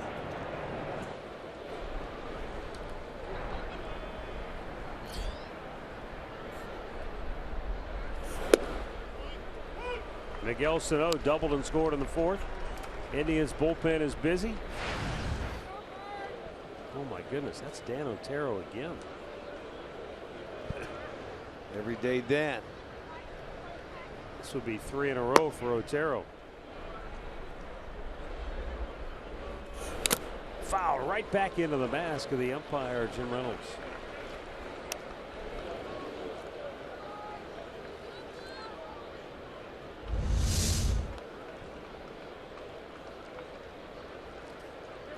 Got both of them. That was a little spinner that stayed right there. You got to get it down.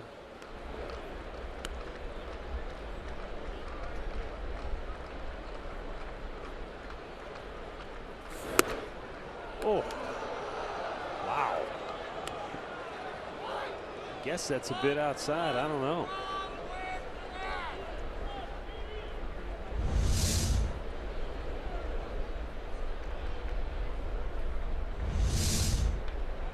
Been a couple of close ones. Reynolds consistently has not called them. Low and away, 2-2.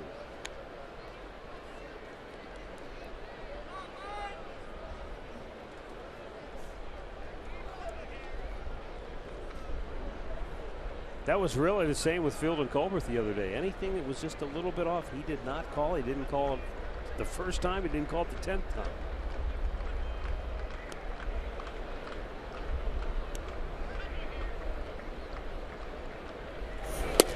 Low and away, full count.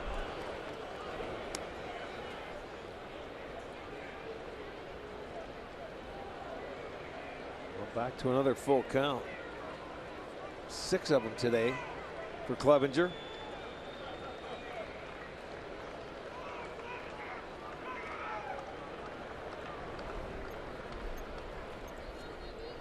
Perez wants to go out. Send out some birthday wishes to Joanne Chapman of Mansfield, turning 82 today, and also a happy birthday to Bill Russell. Aubrey and Loretta Kirkpatrick celebrating their 60th anniversary. Congratulations and enjoy your day. It's already the longest start of the series by an Indians pitcher at 4 1/3 innings. But they were hoping for more than just that.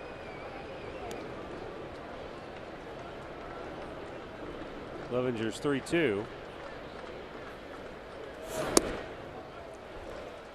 And he's walked him. So he's yet to retire a batter in the inning. And here comes Terry Francona. So that's going to be it. Clevenger, as I said, does go the longest of any Indian starter in the series, making it through 4 1/3. He'll leave with the lead, responsible for the 2 men on base. So that means he can win it. He cannot lose it. No, he can't win it. He didn't go far enough. Jeez. He's out of the ball game. Cleveland Clinic call to the bullpen has been made for Dan Otero when we come back.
Top of the 5th. The Tigers right now closing out their series with the White Sox, tied at 1, top of the 1st inning, and the Chicago just takes the lead.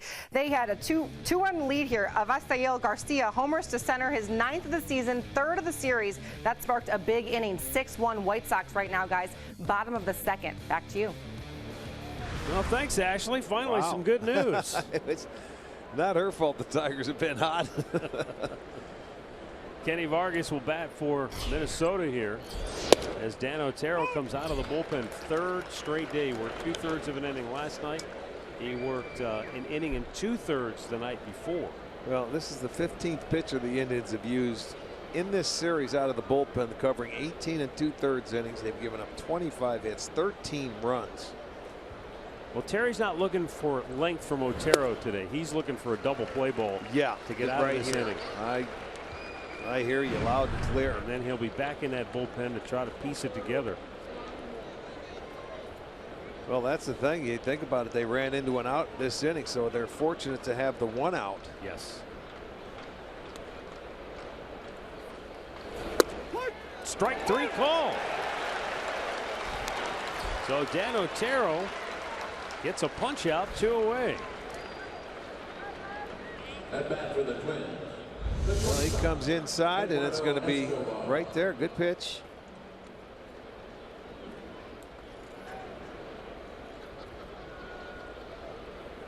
That's where being 6'5" works against you. Yeah, I mean, he's a big man. That's a good pitch. Eduardo Escobar struck out twice against Clevenger. No, you wouldn't get that pitch to this guy. And he pops one up. Dan Otero to the rescue.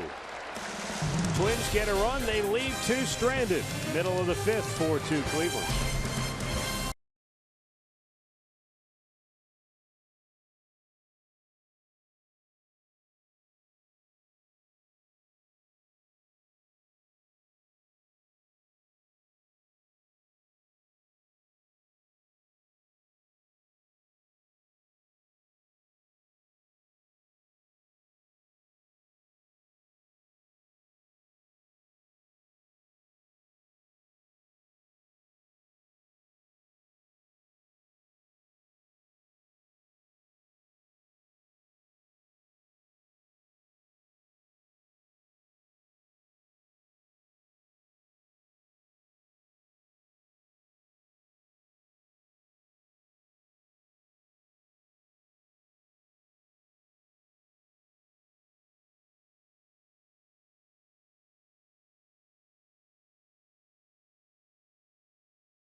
performance in clutch situations. Goodyear more driven.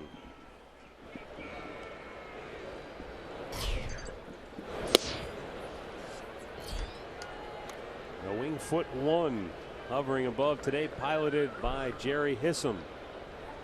Thanks to all the guys, Jerry, Goodyear, the crew. I don't know if they could hear us up there. I was driving home the other night, going right down 90, and that thing was about 100 feet over.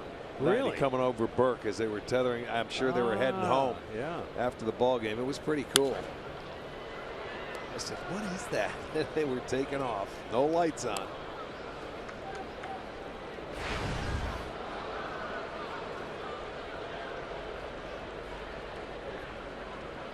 Jason Kipnis homered in the first. Bounce to second baseman Brian Dozier.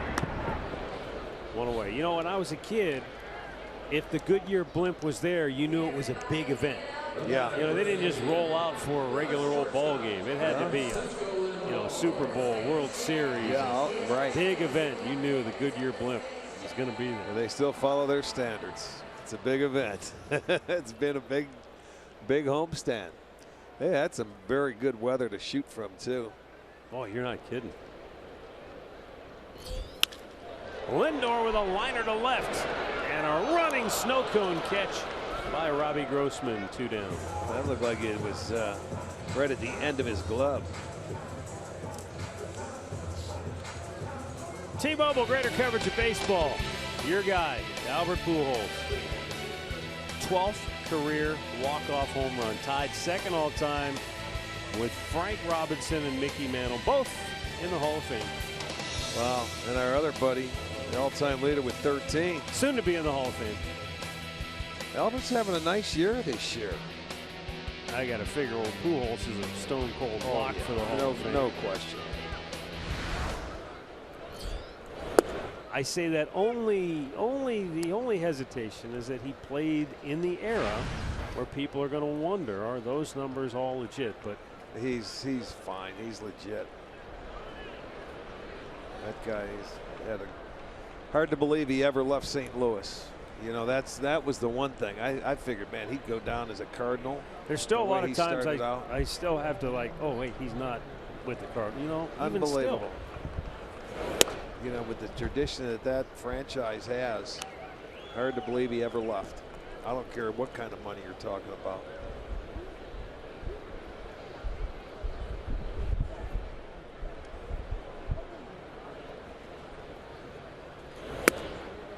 And a breaking ball strike to Napoli.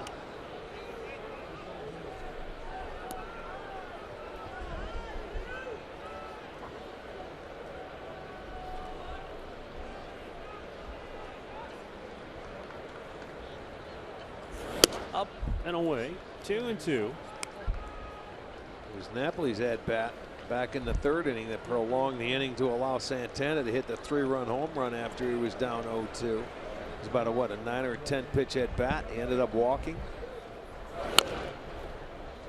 Well, give Santiago credit, and being a veteran pitcher, you can understand how. But you know, he gave up the 3 runs on the 3-run blast by Santana, but he settled right back in and didn't let it get out of control. He's given up those 4 runs, but that's been it.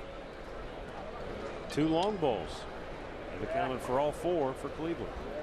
He's checking that lineup right now.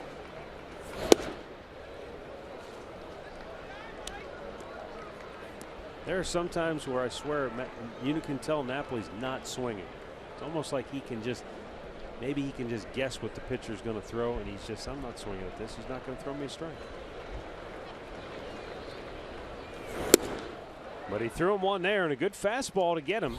The Indians go 1-2-3, 6 straight retired by the lefty Santiago.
12 and under with the purchase of an adult ticket.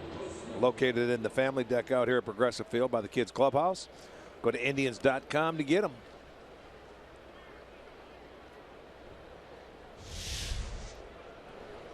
Robbie Grossman going to lead it off for the Twins here in inning number 6. He's 0 for 2. Well, Dan Otero got the last 2 outs of the 5th, but he's staying on to pitch the 6th. And Andrew Miller, left-hander, up in the pen for Cleveland. He's on for Mauer and Kepler for sure.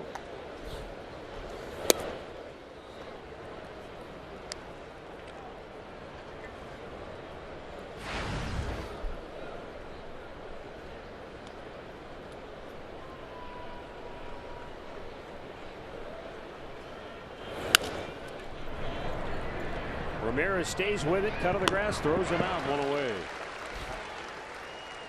In-game recap brought to you by your local Toyota dealers. Jason Kipnis, a career-high 18 home runs on the year, gave the Indians a 1-0 lead. Later, it was Carlos Santana, his 24th of the year, made it 4-zip.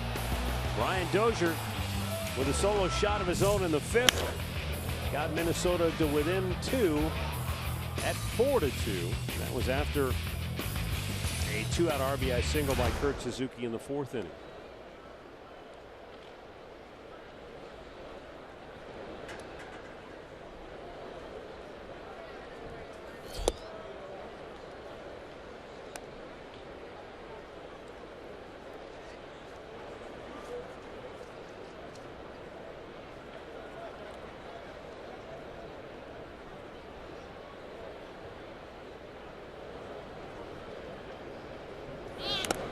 Tried to bunt, and he bunted it foul right back into Perez. One catcher to another. Hey, sorry, I didn't mean to do that, pal. Not sure where it got him.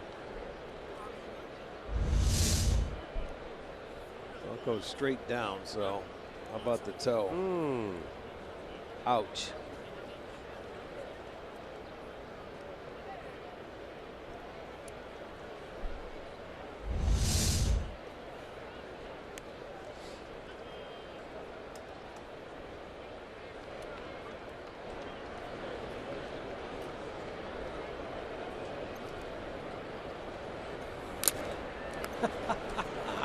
How about that? He fouls one off in his foot, next one off his mask. Well, that one you don't mind because as a catcher you see it. That other bunt, that's the ones that are tough.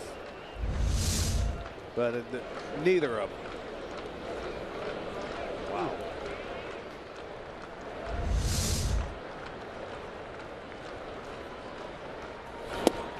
Just missed inside.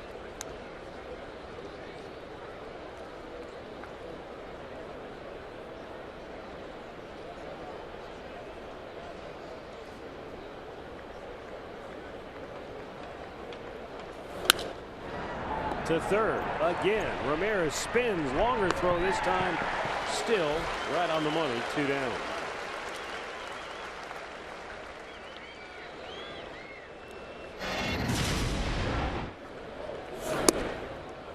Well, Clevenger got into a jam in the 5th. Bases loaded, actually a 2-on, 1 out, and Dan Otero came on, struck out Vargas, popped up Escobar.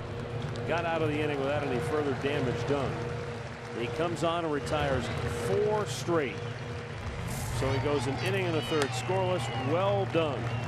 And now, big left-hander Andrew Miller is coming on when we come back.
Andrew Miller coming on.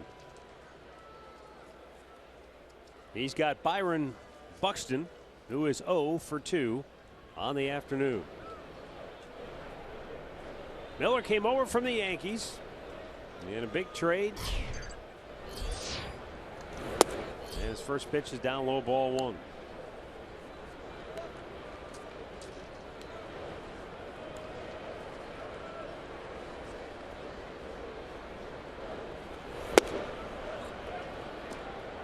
Two and 0.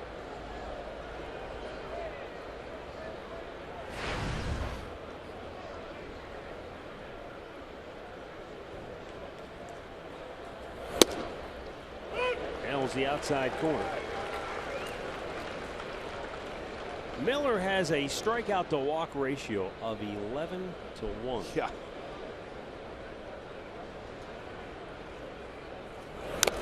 Breaking ball, and that got Wow, Perez he's again. having a tough inning, man. One on each foot. Third time this inning he's been drilled. I think that got him maybe, is it the same foot? Check it out. Yep, Yeah, same spot. unbelievable. And then one off the mask. He didn't have a limp when the day started, but he has one now. He won't be able to tie his shoes, his dress shoes. He won't want a shoe on. We'll be wheeling him in a chair to get on the plane. Walking on the plane barefoot tonight. Same spot.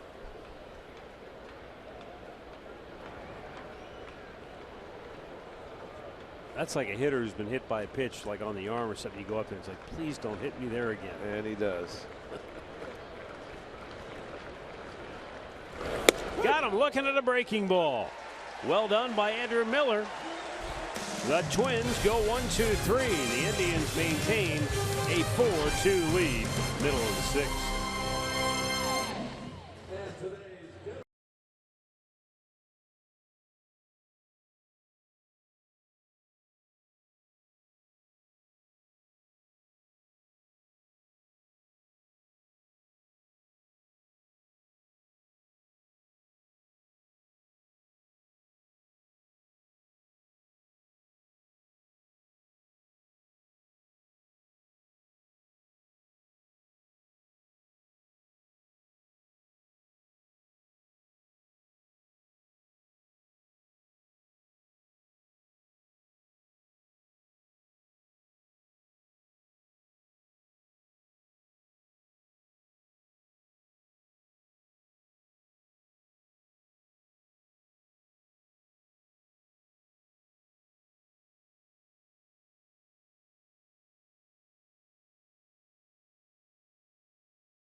That leads us to our Hear Right sounds of the game.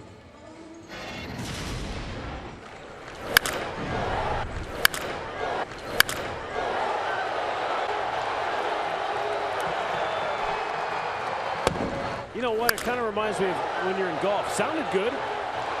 Yeah, that sounded great. Are you kidding? Had a security guard chasing it down right there and lost out.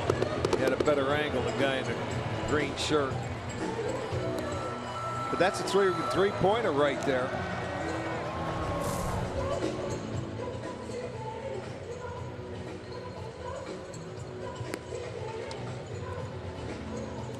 For Santana, that was his 24th homer of the year. Now Trevor May on for the Twins. He's appeared in this series a few times. His 42nd appearance. Coming on to face Santana, Ramirez, and Geyer.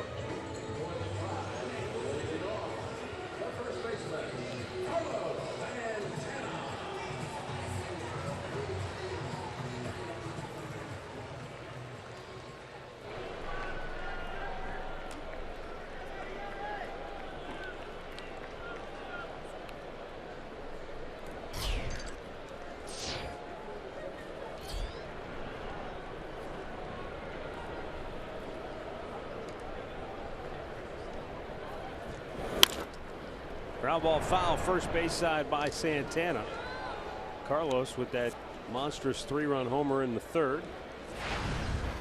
Leading off here in the 6th as the Indians try to add some insurance.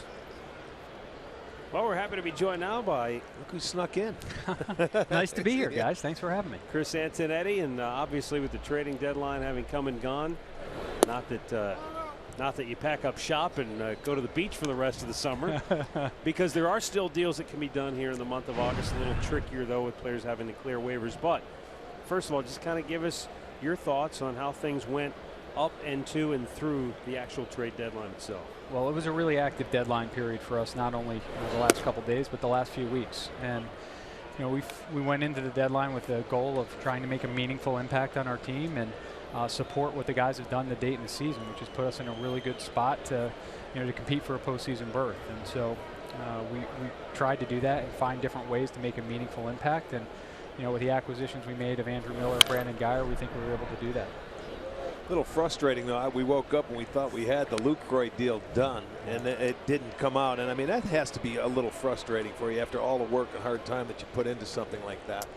In some ways, I think the nature of the business is there are a lot of different things that can happen. And that's one of the reasons why we always say a deal is never done until it's done and announced. So there are a lot of different complexities to work through, whether it's players approving no trades or ownership having to approve a deal. Santana with a jolt, but a nice play made by Kepler in deep right field. But to be fair and to kind of clarify, there were reports out there that said the Indians had told Jonathan Lucroy that maybe he wouldn't be starting next year, that he would be playing first base, playing the DH role. And Mike Chernoff was already quoted on I think on a radio interview saying, we didn't talk to Jonathan Lucroy because you're not allowed to. Yeah, we never talked to him. So. Yeah, again, what I am happy about is the team that we have, and the team that we had going into the deadline, and the acquisitions we were able to make, and we feel like we've got a chance to compete and try to win our division.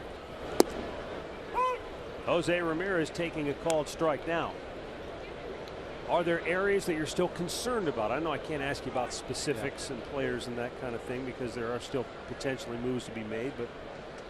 Yeah, I think, we've talked about this all the time. Part of our approach always has to be looking for ways to improve the team. The trade deadline provided an opportunity to do that. And now the month of August, there remains some opportunities. It's a little bit more difficult, a little bit more complicated to get, some of those players, but there will still be some opportunities over the course of the next month. And if we find the right guy that we think will help our team, we'll look to do that. And we'll also look internally because there are a group of guys in Columbus that we think could help us, whether it's either in the bullpen or different places on the diamond. Can you explain to some of the fans out there how you have to clear waivers and how you would have to claim somebody? Right. I mean, it's tough to explain to them. How much time I mean, can you give next 3 innings? Well, why not? Right, sure, why not? So prior to July 31st, there are no restrictions on on trades between teams. Players can be traded freely. After July 31st, each team runs players through waivers, and the way you can acquire a player through trade waivers is either to place a claim in on that player, or if that player clears, meaning every team passes on the right to acquire his contract, then at that point they're free to be traded. If 10 teams submit a claim on a particular player, the only team that's eligible to negotiate with that is the one with the worst record. Okay, so and it works its way up. And then it works its way up. And then the teams have a very narrow window to try to negotiate a trade with just that one team. And if it doesn't happen, the team that player is currently with will revoke the waiver request, and then he'll just stay with that team and can't be moved anywhere else. So it can be very complex. It gets very complicated. Yeah. And there are nuances to that, and it can take different shapes and forms, but basically if there are a lot of teams interested in one player, the only team that can get him is the team with the worst record. I got you. See, now that's why people think, oh, go get this guy. It's no big deal. We can get him. And it doesn't work that way. It does not work that way. We try to tell a lot of the fans, even before the trading deadline, before August 1st or after it happens, there's so many things you have to go through to try and get a guy to begin with contracts. And it's just not like a little video game where, okay, you give me this guy, I'll give you this guy, and we go from there. Very difficult, didn't it? It is. There's a lot to it. Are you going on this road trip with us, may I ask? I will be there. Yeah. Okay, you need some rest and some sleep. That's what you need. No, my family will be with me, I haven't seen very much over the course of the last month, so at least they'll be there. 2 good cities. Yeah. I want to know what video game he's talking about that has trades in it. Well, you know, when you're a kid with baseball cards, you know, video games and baseball cards. And we used to trade them, get them out of our bike spokes. I think there are video games now where you trade players. Shows you how disconnected we are, exactly. right? I'm just so shocked to hear it out of his mouth. Come on, I got grandkids that do that stuff, man. Geyer with a bunt attempt that goes foul. But Chris, it is kind of weird sometimes, you know, fans who maybe don't know all the nuances. Heck, we don't know all the nuances, and we do this every day, but in that August period, you'll hear like a big name player is on waivers, and it gets everybody's antenna ringing. Well, the reason is because the guy might be owed $50 million, and not anybody's going to put a claim in on a guy like that. That's exactly it. And actually, every player almost throughout baseball is going to be placed on trade waivers at some point.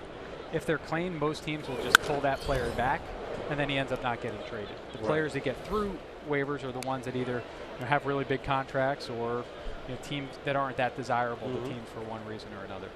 Is that to get the value of the guy that you put out on the waiver wire to see how he stands out there? Sometimes, yeah, you try to gauge interest from other teams, and I think honestly it's more of a habit the teams are just accustomed to doing this time of year. Down on the dirt. Some teams don't do it at all. Some teams will, different organizations have different strategies with respect to the August waiver period. Now, the big question I'm sure that on the minds of most fans, are you concerned with the recent starting pitching slump that we've seen? I'm always concerned about everything. So that's the nature of my job, right? I know you're not panicked, but we're always thinking about, alternatives, options, depth. It's something we spend a lot of time thinking about. So we'll continue to do that over the next month. Well, I know you're busy. Thanks for stopping by. We appreciate it. Thanks, Chris. My pleasure, guys. Thank you for the time.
Injury Lawyers at Elk & Elk, proud partner of the Cleveland Indians. Call 1-800-ELK, Ohio.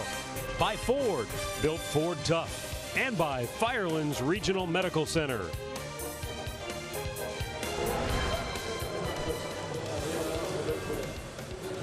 Ford 2, Cleveland on top. 7th inning, thanks to Chris Antonetti. Indians team president stopping by to let us know what's going on. That waiver wire, it's hard, to figure out. So many rules. Well, I just remember a long time ago and I had heard somebody, I don't know, let's just throw a name, Barry Bonds was on waivers. I thought, why would they put Barry Bonds on waivers? Because I didn't understand, you hear waivers, you think that means you're done. They put you on waivers. Yeah. It's like it's even part of our lexicon. Oh, we're putting you on waivers. You're done. You're out of here. But there are so many different waivers in baseball. There's a lot to understand about it, that's for sure. And I know we don't. But it certainly helps if somebody that knows what's going on can explain it to you. Jose Ramirez has been busy today, and he's been scooping them up and throwing them out here. One down.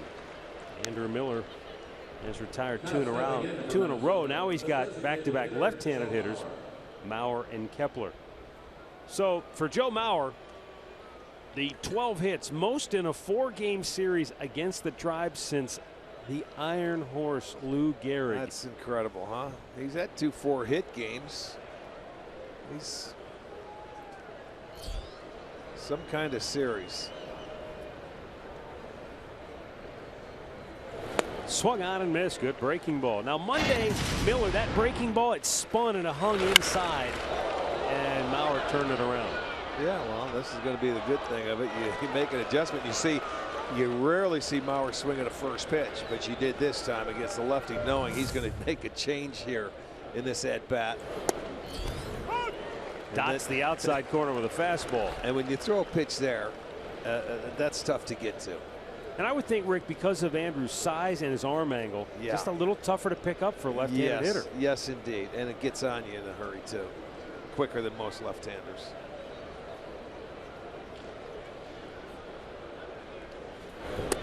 He lays off, but that's a tough pitch to lay off. 1-2. Well, right now he's going to be in protect mode and just try and take anything the other way he can. That's why he's going to be able to wait on it. Interesting that Miller works on the extreme third base side of the rubber. Maybe because of his size, we've seen some lefties all the way over on the other side of the rubber. And for a left-handed hitter, almost looks like they're pitching from second base. I'll say this, Mauer had a great swing there with 2 strikes. Well, you said it. He's as locked in as we have ever seen him, and maybe as locked in as any hitter we've seen in a while. And we've seen some good. We've seen Miguel Cabrera have series like this. Yeah. Got him looking. Andrew Miller with a well-located fastball. Mauer may not like it, but that's out number 2.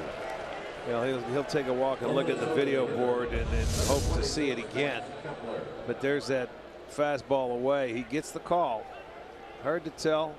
He might have thought it was up a little bit, if I'm thinking, for Joe Mauer. It's not so much away as it was up. Yeah. Borderline, but the way Miller's been throwing a baseball here today, he's hitting spots. Now that one looked like a strike, and it's called a ball. Max Kepler 1 out of 3.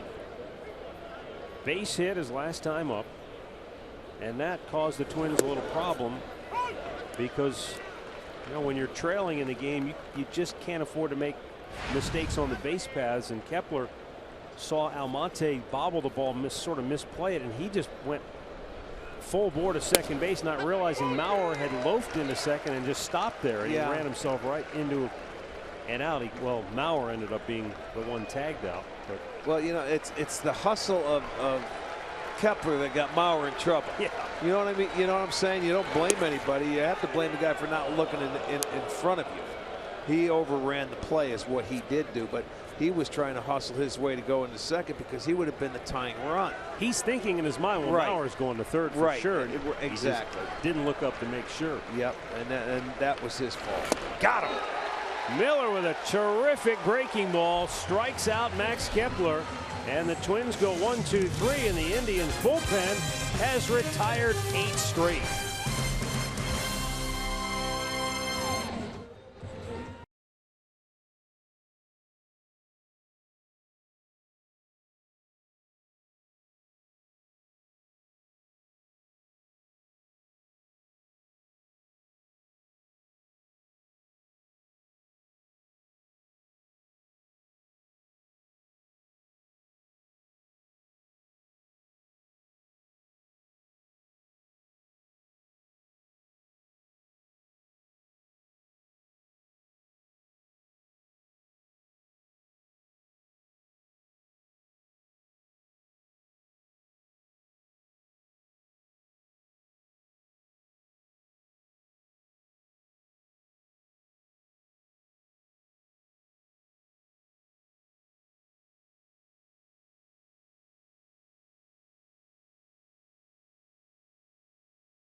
President Chris Antonetti on Tuesday, August 16th here at Progressive Field for the Positive Coaching Alliance Breakfast.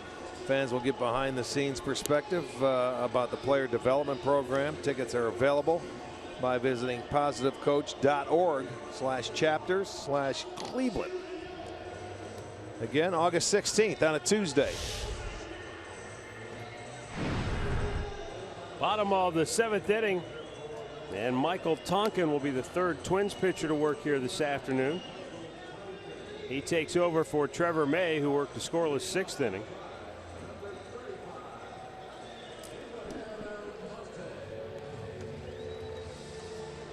Well, see if they can add on.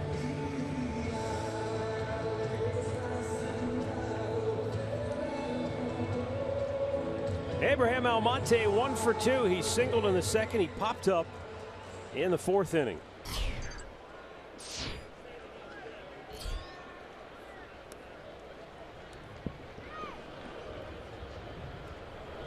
White Sox still lead the Tigers 4-1 in the 4th inning up in Detroit. Back out of play.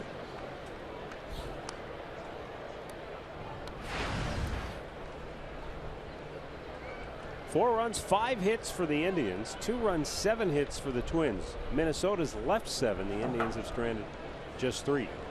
The Tribe has thrived on the long ball once again. Solo shot by Kipnis in the first, 3-run homer by Santana in the 3rd. And the 3-run homer by Carlos came with 2 outs.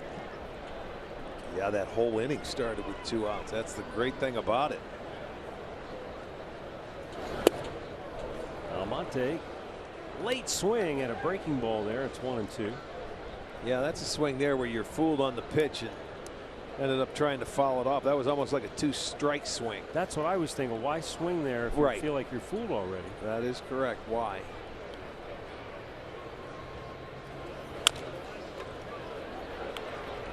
Big guy gloves it. Sano throws him out. 1 down. Well, come on down to the ballpark. It'll be another Sugardale Dollar Dog Night Friday night on the 12th. You don't want to miss the first night of Rock and Blast fireworks. That's presented by First Energy. It should be a fun weekend coming up. The Angels will be in town. Just go to Indians.com for your tickets.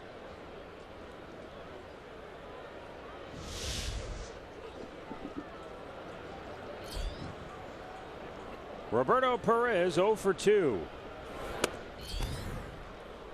He's 0 for 10 in the series.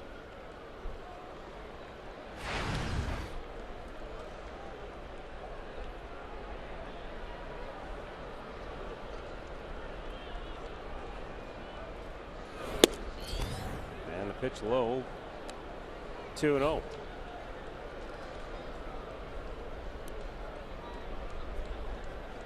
Cincinnati beating up on St. Louis 7-0 over in the National League. Cardinals trying to hang in contention in the wild card race as Perez took a mighty swing on this. St. Louis started the day a half game in front of Miami for the second wild card spot.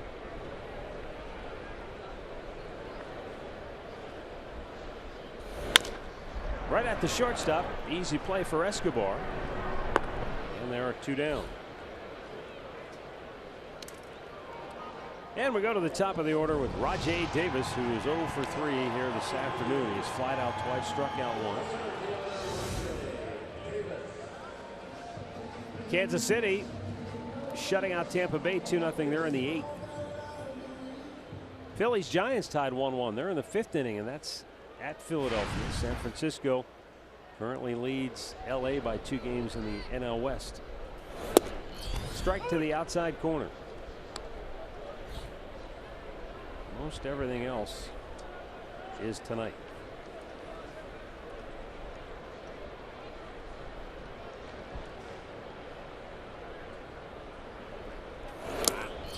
But yeah, Detroit is. I wasn't sure if they were playing tonight, but they are. Detroit will play later. No, they're playing right now. Oh, they're getting beat up. Right Number now. 6-1. Yeah, what am I looking at? Remember Ashley gave us that news earlier. That was good news.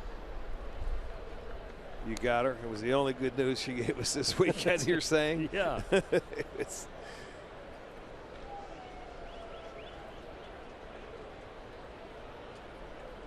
we're going to bring her in again and have her do it.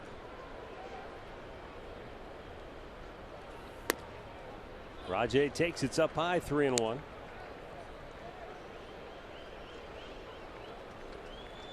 Well, that's what screwed me up. I was looking. The Tigers are welcoming in the Mets tomorrow. Oh, they are, huh? So they're at home again. Ground ball up the middle, and that will get through. And Rajai Davis has his first hit of the series.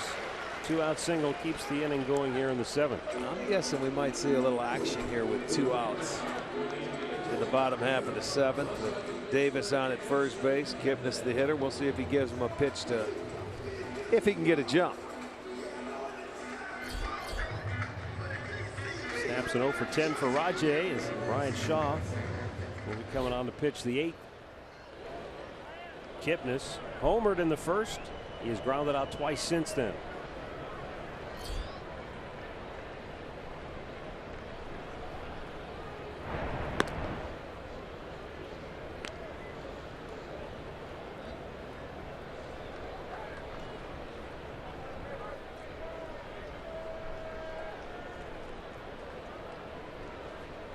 Rajai's 25 steals, tied for second most in the AL.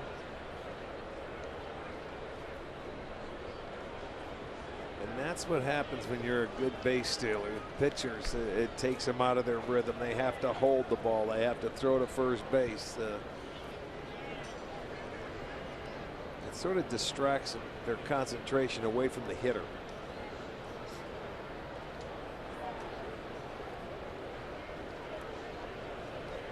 Runner goes, pitch out, throw down, still couldn't get him. Don't you love it? He wastes no time. Minnesota knew he was going to go. They had the right call on. They pitched out, and Davis steals it anyway for his 26th. I mean, there's no guessing game, folks. It's here I go. It's time to steal. That's a good base stealer, when everybody knows you're going to steal it and you still do it. And they pitch out, and it doesn't matter. That was very good. So now he's in scoring position. Kip has an opportunity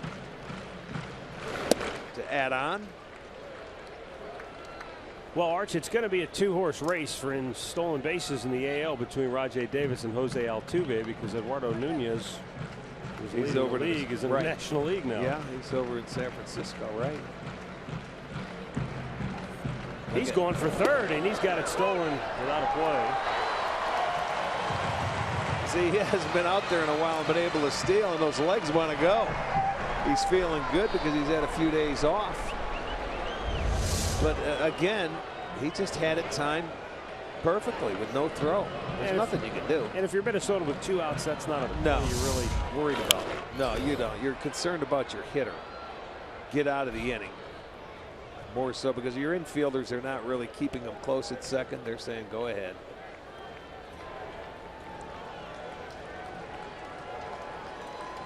But anyway, just in case a wild pitch or pass ball or an error could get him home.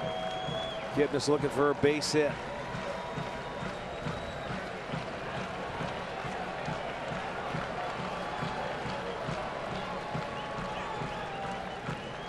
That's RBI number 60 on the year for Jason Kipnis if he can drive him home. The 2-2. Back out of play.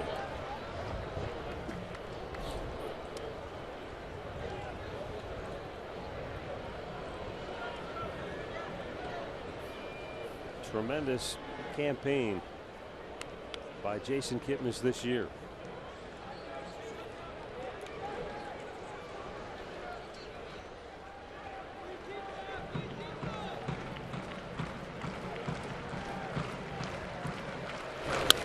Pulls it foul.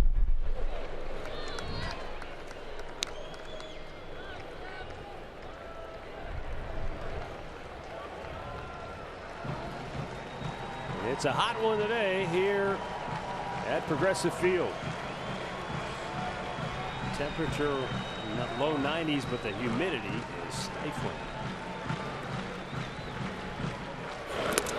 Ball gets Watch away. this. Rajay's rolling for home. The flip, not in time. He literally stole a run. He certainly did.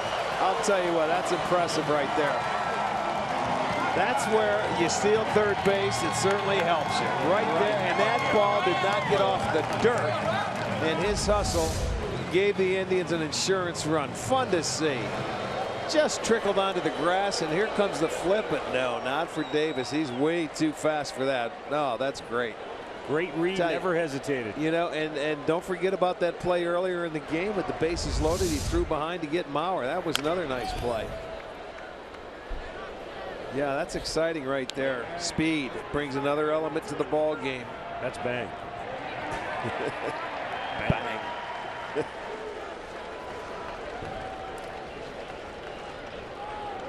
3-2. And he loves to do it. Not a play. Just watch how quickly the decision has to be made. There it was. Just a split second. He picked it up. No contest. Now he's talking about it.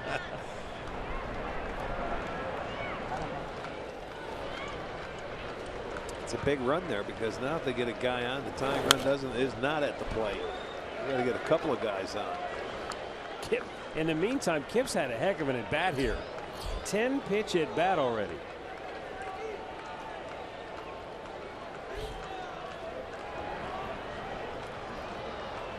Michael Tonkin retired the first 2 on ground ball outs. And Rajay singled, stole a couple of bags, home on a wild pitch. 3-2 to Kip. Low, ball 4. The grind continues.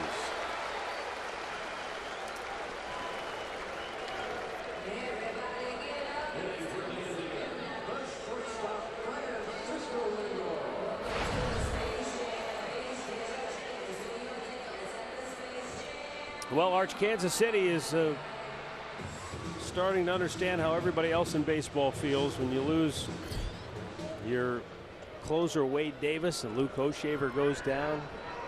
Don't tell me they gave it up. They were up 2-0, bottom of the 8th inning, and Joakim Soria gave up a 3-run homer to Brad Miller. Ouch. And the Rays now lead it 3-2.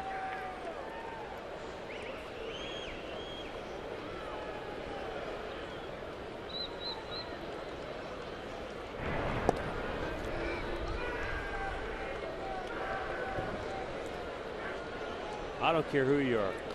You have a lockdown, wipe out, blowout closer, you get spoiled. It just happens. Well, there's not many of them. No, not many that last either. But you know, even if you have one for a year, you know. Yeah, it's fun to see. Yeah. You just feel like, oh, this game's over. Well, you take it for granted, and you develop an attitude where you say, okay, you have the lead after 8, game's over. You know, and that's just the way it goes.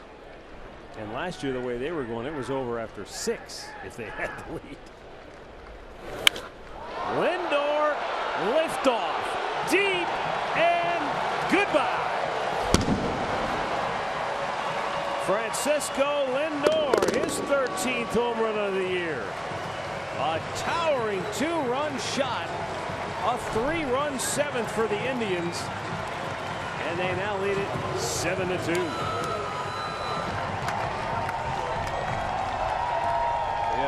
They want to keep right on going. This is good. Lindor just put a really nice swing on it, and they've hit a solo homer, the 2-run homer right here, and also a 3-run home run today. So the Tribe with 3 homers gives them 139 on the year. It gives them now a 7-2 lead, and everybody's happy. Now Mike Napoli cuts and misses. Knapp, what most likely is his last shot at keeping his home run streak alive. Not that that's anything he's even remotely thinking about, but he has homered in 5 straight games, and that's the longest streak of his career. He also did it back in 2012.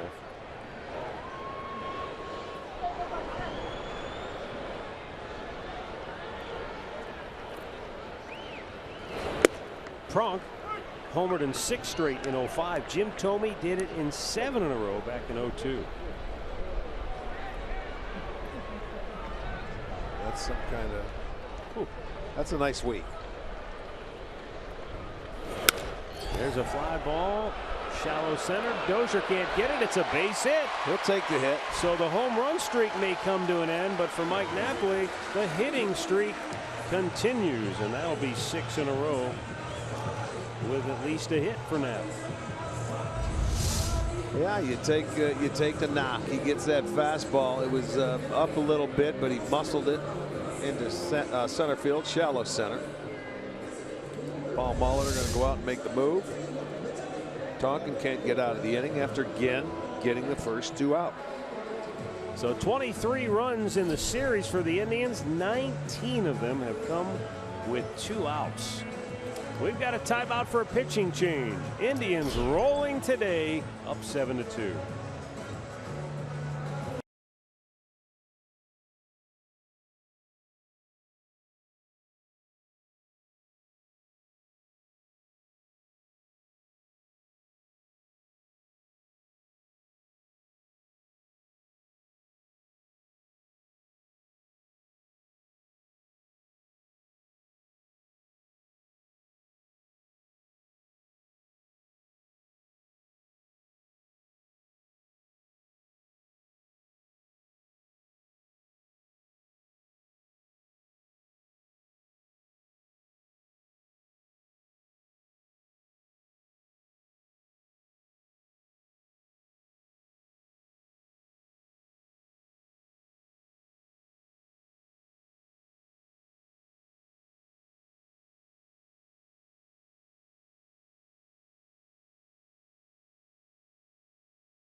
That in just a minute, but Matt mentioned a moment ago Kansas City on the road taking on Tampa Bay. KC up 2-0, and Brad Miller gives the Rays a 3-2 lead with his 19th homer of the season. This one off Joakim Soria. They're up 3-2 now, top of the 9th. Guys, back to you.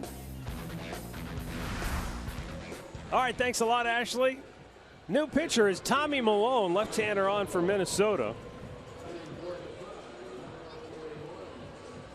He'll be facing Carlos Santana, who swung the balance of power in this game with a 3-run homer in the 3rd. It was a scorching 2-run shot to the home run porch, and then it skipped through the fence, went out onto the plaza, made it 4-0, and put the Twins in the unfamiliar position, at least in this series, of being in the big hole.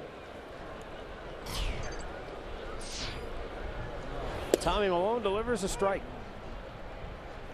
Twins added a couple of runs, one on the 4th, one on the 5th.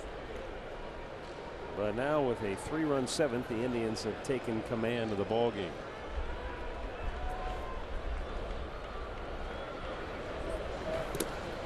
Down in the dirt.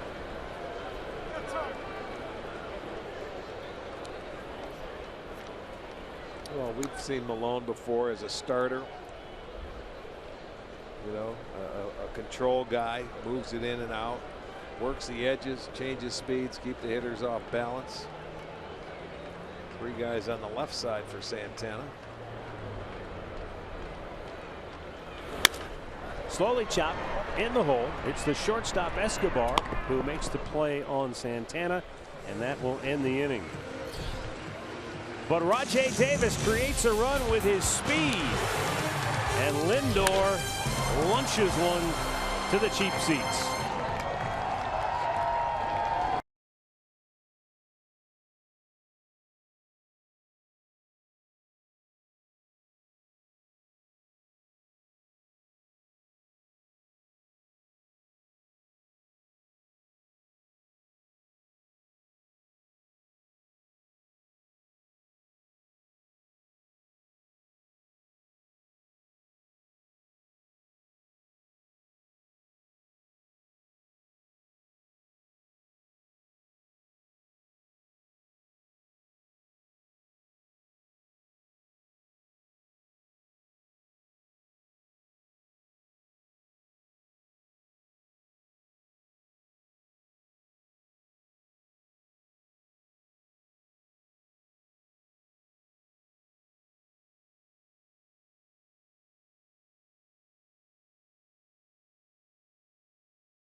Copyrighted telecast is presented by authority of the Cleveland Indians and may not be reproduced or retransmitted in any form.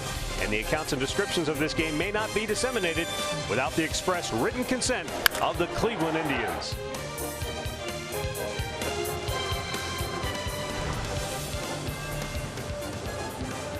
Back here at Progressive Field, where the Indians lead at 7-2.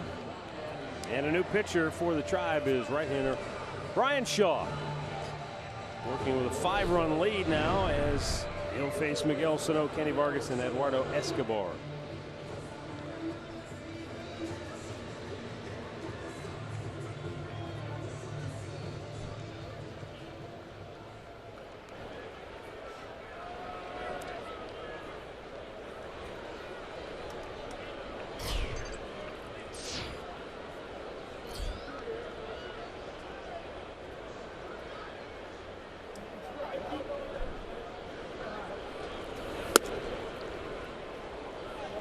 Well, Mike Clevenger did a decent job. There's no reason to, I don't think, be hypercritical that he only went 4 1/3. I mean, that's certainly not what you wanted. You wanted to see him go at least it would have been 5 or nice. 6, but you know, he only gave up the 2 runs. The bullpen, though, has been special, and in particular, Dan Otero and Andrew Miller, 2 2/3 combined, not a base runner. Look, he was the guy that he went farther than any one of our starters in the first 3 games. So, I mean, would you have liked to get more? Sure. But it didn't matter. They were able to get him a lead early. They had a 4-0 lead. And although Minnesota had opportunities to come back, they add on. It's something they needed.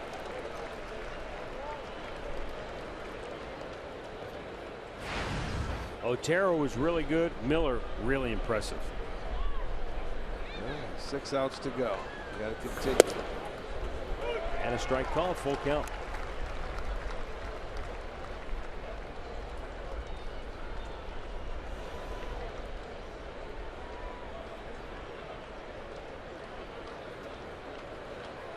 Payoff pitch. A bit outside, ball 4. Well, this is Andrew Miller coming out of the bullpen. And he made quick work of Byron Buxton, struck him out looking. And after he got Dozier on a ground ball out, the 2 left-handed hitters, Mauer, see you later, Kepler, down swinging. Yeah. Look at the ball down in the zone. That slider's nasty. It's got I wouldn't want to have to face him left-handed, really. Plenty of RPMs there.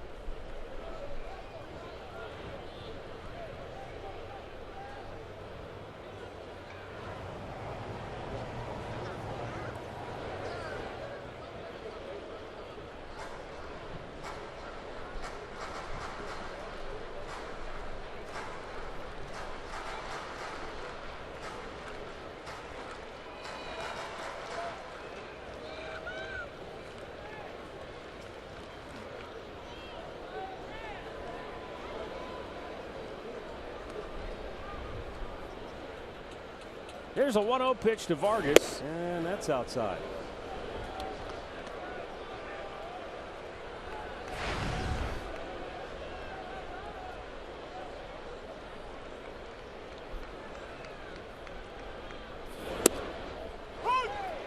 Wow. Might have caught a break that even got a strike call. Well, you there. had to take. I mean, if you're the Twins right there, he's having a tough time throwing strikes, so you have to take a pitch.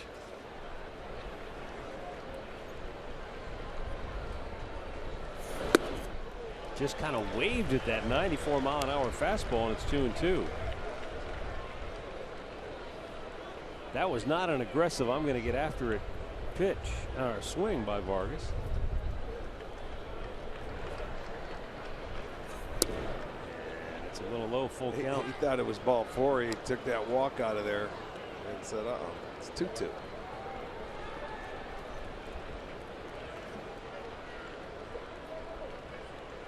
You don't want to give them base runners. Payoff pitch. Up took one there. Nailed him.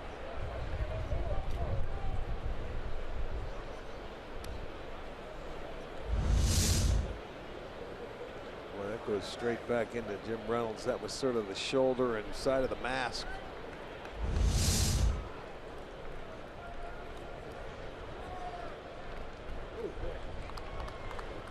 You were never an umpire or catcher that had to feel anything like that, did you? No. Okay. Smarter than that, Arch. Yeah, I figured that. You were a college boy. You were too smart to put on those tools of ignorance. I did umpire for a summer when I was, I think might have been junior high or high school. Girls softball. Not a good experience. No. Fast pitch? Yeah, those girls get angry though. Do they? Yeah, if they don't like your call, and then they cry. There's no crying. But it was softball, it wasn't baseball. Vargas struck out and snapped his bat over his leg. There's no crying in baseball. You just break things. Well, he's big enough. He could break it. I mean, that's easy for him. Look at it. No big deal. Started by who? Bo Jackson. It was like a twig. Bo did it over the top of his helmet, though. Remember that? He had it over the top of his head. He snapped it right out of his head. Outside. Ball one. I saw a player that I played with in Milwaukee one time, Glenn Braggs, when he used to swing. And he'd come back and that bat would extend back and hit his back. And crack it? Yes, a couple of times. No question. Hard to believe, but it did happen. Look at that. That's kindling. That's great fire starter right there. Yeah, Willie's going to take that back and put it in his fireplace for the winner. Which fireplace? He's got several in that mansion he lives in. Well, I'm sure he does. Whatever one he chooses. He doesn't look happy right now. The 2-1. Ripped to first. What a play by Santana. There's one. Back to first. And Shaw couldn't find the bag. He's asking for help or asking for the Indians to challenge it. He feels like he was there. I'll tell you, that's a tough play. That's one where Shaw does his job of getting over there. And Santana comes back. And I think both of them could have been there. But Shaw stopped. Santana made a beautiful pick and a good throw on this one. That enabled Lindor to get it back. Looked like he got him. Let's see if the toast hits the bag. Oh yeah, he got him. He's going to be out, and Shaw was right. He pointed in and said, "Go ahead and check that." And let me put it this way: it looked like he got him. Yeah, you're right, Arch. I can't say with any certainty anymore. I can't say. Yeah, I quit trying to figure it out. I'm just going to say it looked like he had him. That foot touched the base and he was out. We know Sano was out at second. That'd be a nice double play. Oh, that was quick. Yeah. See you later. Inning over. So it is an inning-ending double play. And we'll go to the bottom of the 8th with the Indians up 7-2.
At our Mazda key to victory.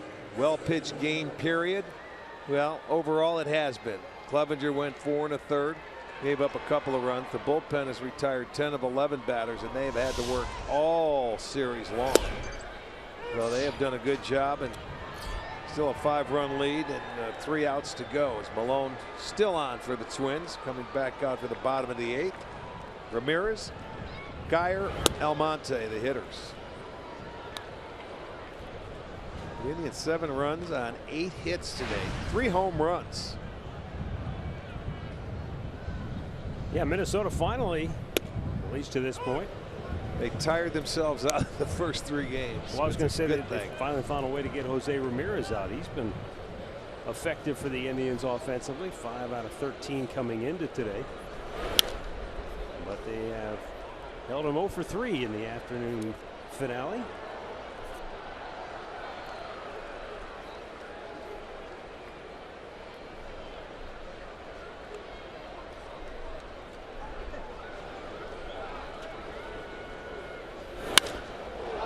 Sucks that high in the air. Deep left field. Jose Ramirez, you can't contain him. That's his 6th home run of the year. How about that? You said he heard you. He must have been listening. And that makes it 8-2 Indians.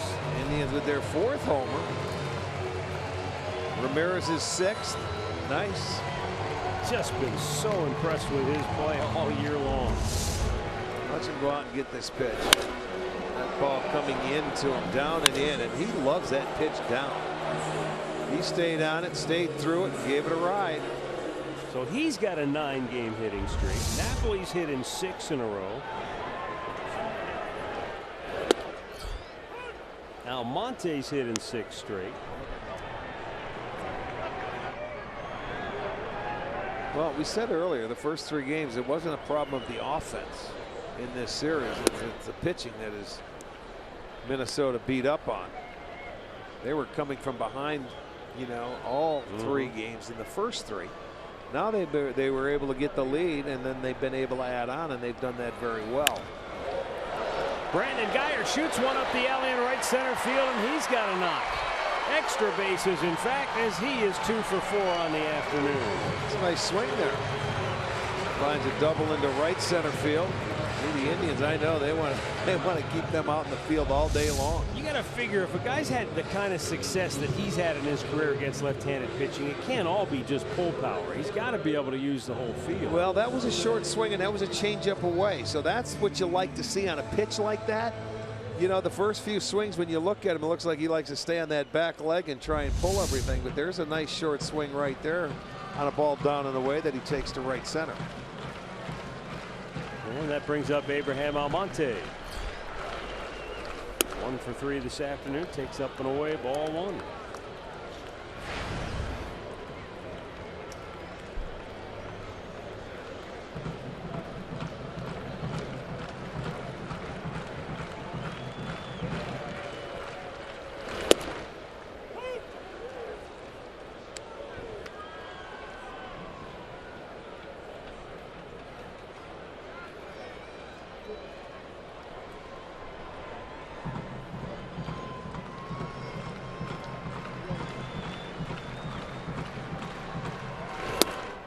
Swung out and missed.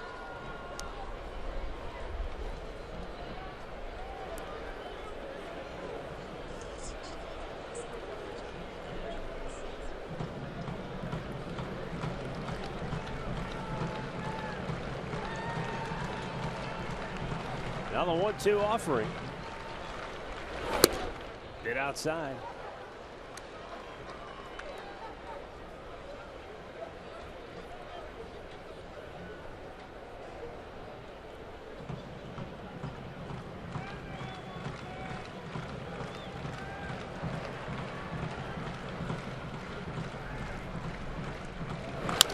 Two pulls it towards third, cut off by Sano. He'll go to first, and he slings it over there for out number 1.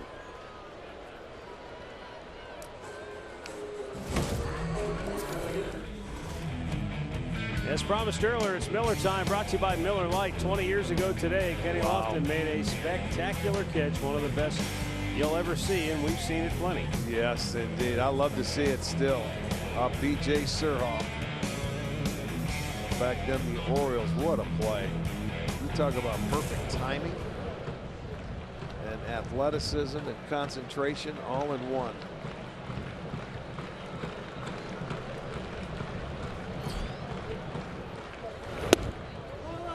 One of our faithful followers on Sports Time Ohio, great Indians fans, Joe Jennings, he wanted to fact check and make sure that you weren't fibbing.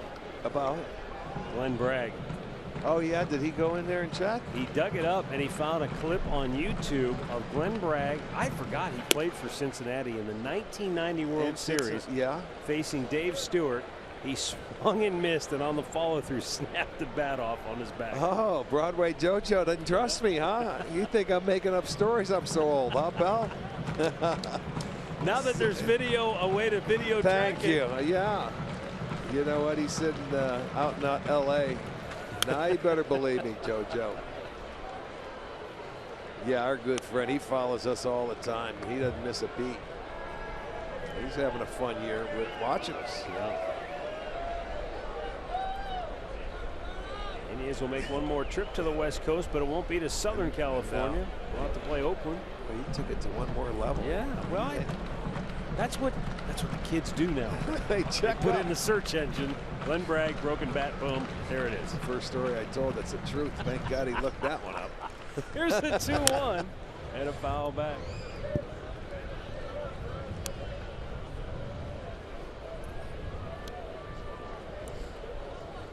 But you notice what site he found it on when he was with Cincinnati. Yeah. In the playoffs. You know, he came up with play. the Brewers. Oh, yeah. So I seen him do it in person a number of times. It was unbelievable. Tell you the truth, I forgot he was so even strong. part of I'm that telling team you, in it was 90s. unbelievable. 2-2 pitch. Well, just watching that video of the matchup, it's Dave Stewart, who was as big and as bad as anybody back then when he stood on the mound, and Glenn Bragg, who looked like he could snap you. Oh, he could. Like he could snap a bat over his leg. Yeah, he could snap a bat over his leg easily. Now the payoff pitch. And Roberto Perez draws a one-out walk. Indians are heading to the Big Apple to take on the Yankees this weekend. Josh Tomlin will go to the Hill for the Tribe tomorrow night.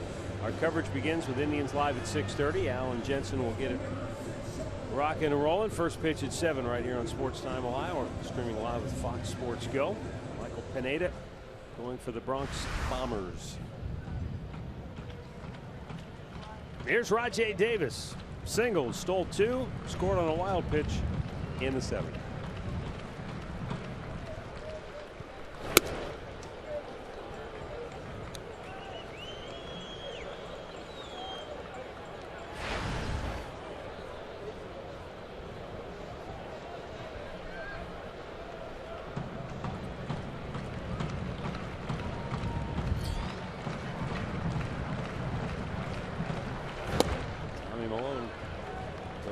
But he is unable to hit.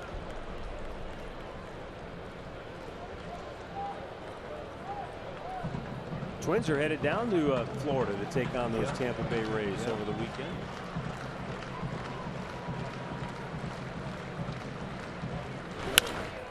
To short, off the glove of Escobar, and around third, coming home to score is Geyer. 9-2 Cleveland.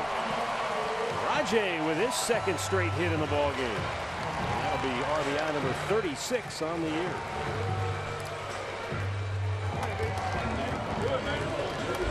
Yeah, he went down and got a pitch, off-speed pitch down in the zone and raked it. Went off the leather of Escobar at short, trickled into left field, but Geyer with 2 outs off and running.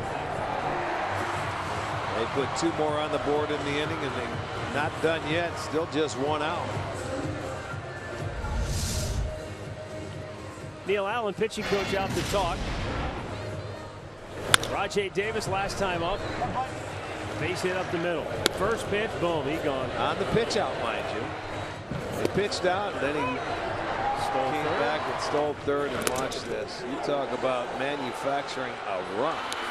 Not many guys can score from third on a ball that barely gets off the dirt at home plate. After he got up, he looked like he started to moonwalk back there, you know, a little backwards. Little slide step. Yeah, he did. That's bang. Well, here's Jason Kipnis has homered, walked, scored twice. His homer in the first came off a left-hander for Santiago. That's 4 homers on the year for Kipnis off lefties.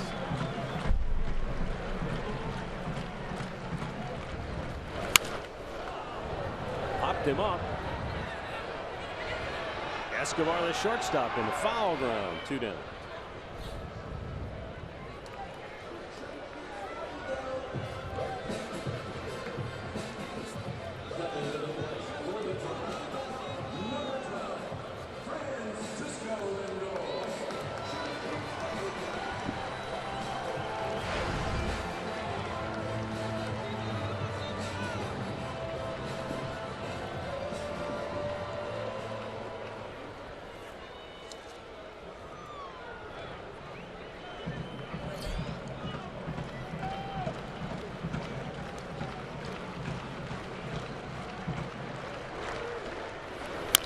Lindor chops one to third. Fair ball. Sano kicks it around. Everybody's safe. I don't know if he took his play that we've seen from Minnesota, which is why they have been so bad defensively overall. Well, they're last in the league, and that's just a play where you have to catch it. You don't even have to throw it. You're going to step on third base to get out of the inning, and it doesn't look like he took his eye off it. He just didn't catch it. It's going to prolong the inning. It'll be an error on Sano. But he had it. They should be out of the inning. That's just one of those plays. You know, this is a Minnesota team that normally, they're always a very good defensive team. This year, they are not. Mike Napoli takes a called strike. And Knapp gets another chance to try and hit another homer.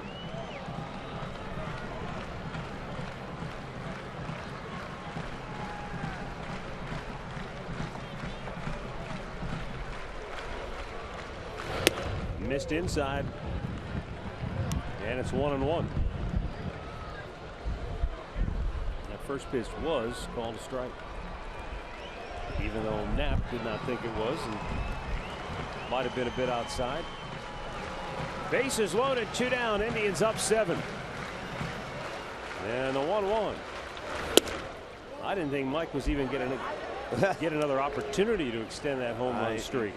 Yep, you never know. Here he is. Again, it's not something he's. No, you're right. It's us talking about it more so, but you'd love to see him get it. Fun to watch. You know, wind up this homestand, and he's had a great one on a very positive note, and keep the string going. It'd be beautiful. And that's how he's going to have to do it, is a change up away, because he's not going to see anything on the inner part of the plate to swing at. No, this is just us pulling for him. But he does have a couple more ribeyes out there. He doesn't have one of those yet today. But with 77 on the year, Knapp is 4th in the American League, trailing Albert Pujols, David Ortiz, Edwin Encarnacion, who leads the way. And the 2-2. Just a bit outside and a full count.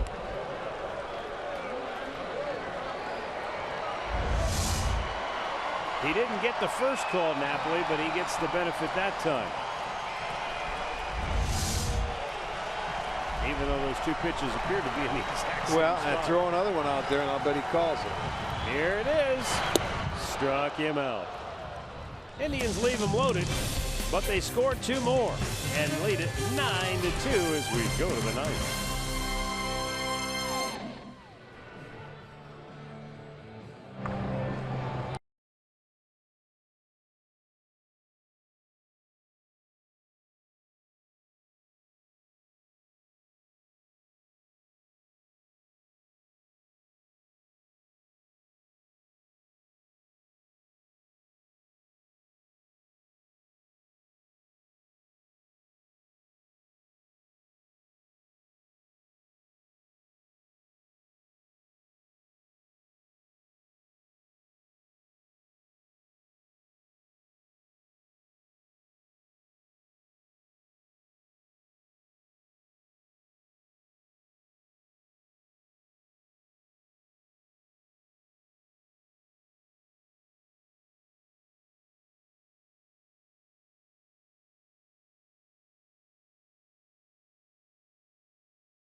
Medicine, they lead at 9-2 as we head to the 9th inning. Over here in the corner, along with Jensen Lewis, Al Pawlowski. Well, one of the struggles before the trade deadline for the Tribe was middle relief.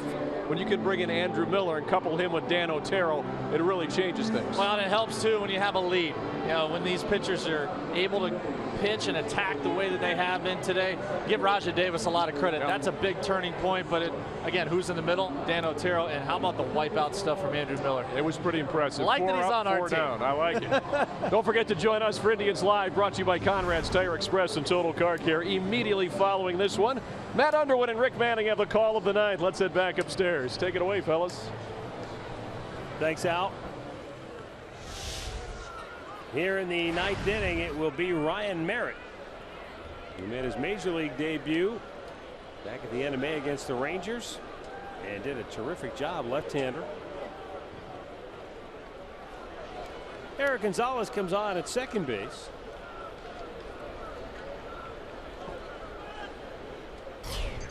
Bottom third of the order due up here for Minnesota.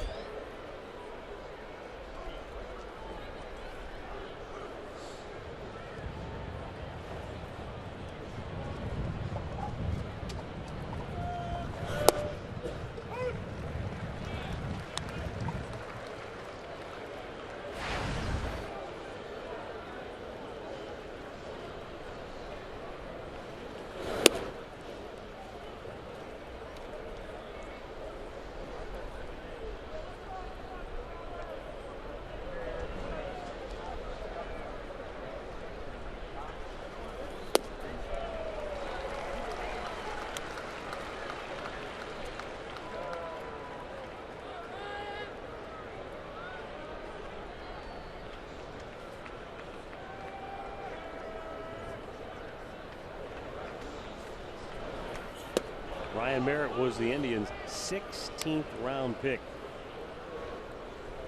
5 years ago, making him the 488th overall player selected. Line drive caught by Lindor. He took the elevator to the penthouse. Yeah, timed beautifully.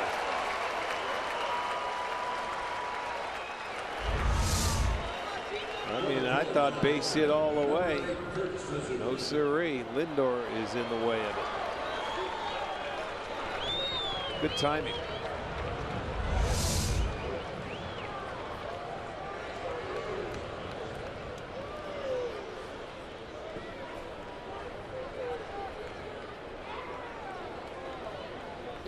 That brings up Kurt Suzuki. He has walked, singled, driven in a run, grounded out. Taking it's in for a strike.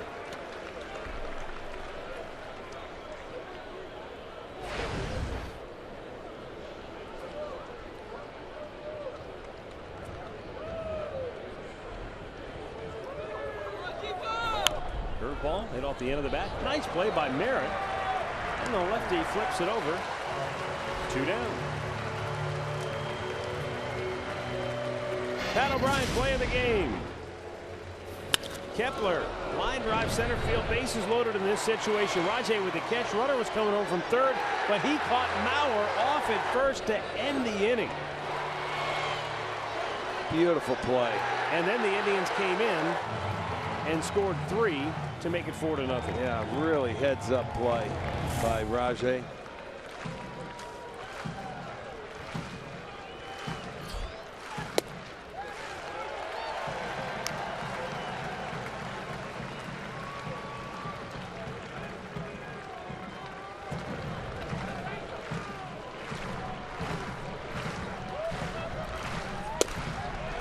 Byron Buxton 0 for 3 on the afternoon. He has fouled out, flied out, struck out.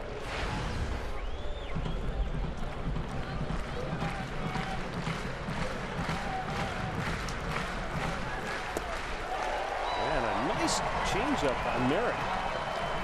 And way out in front. And so a 1-ball, 2-strike count with everybody up on their feet.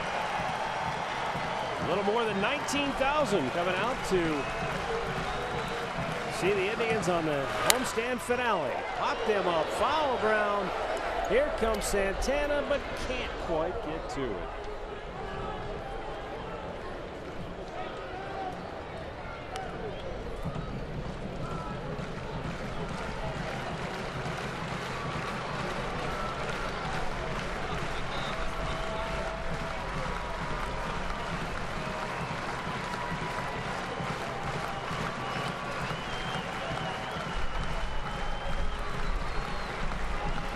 at the line, the 1-2. This one's in the air, center field. Rajay makes the catch, and the Indians win it. They finish the homestand with a convincing 9-2 victory over the Minnesota Twins. And if the White Sox hang on to beat the Tigers, the Indians lead in the Central will be back to 3 games. Now they came out and beat them with the bats, but more importantly, the pitching was very good today. And as I said before, while Mike Clevenger did not get deep into the game, he did enough, and the bullpen, wow, they were outstanding. Well, to me, it's Indians getting an early 4-0 lead is what happened. Kipnis gave him a jump start in the first with his solo home run, and then back in that third inning where they 2 outs, nobody on, boom, boom, boom, a little measly single of a great Napoli walk, and then the 3-run home run by Santana just set everything up. And, you know, they're back in business. So they end up the road trip, or I mean the homestand on the winning note, getting that the win, 5-4. So head out to the road, but a nice game overall. Tribe now 61-45 on the year, 31-20 at home. Minnesota 43-65. And on the road, Minnesota now 20-33. The final score is Cleveland 9, Minnesota 2. We'll have some final thoughts right after this.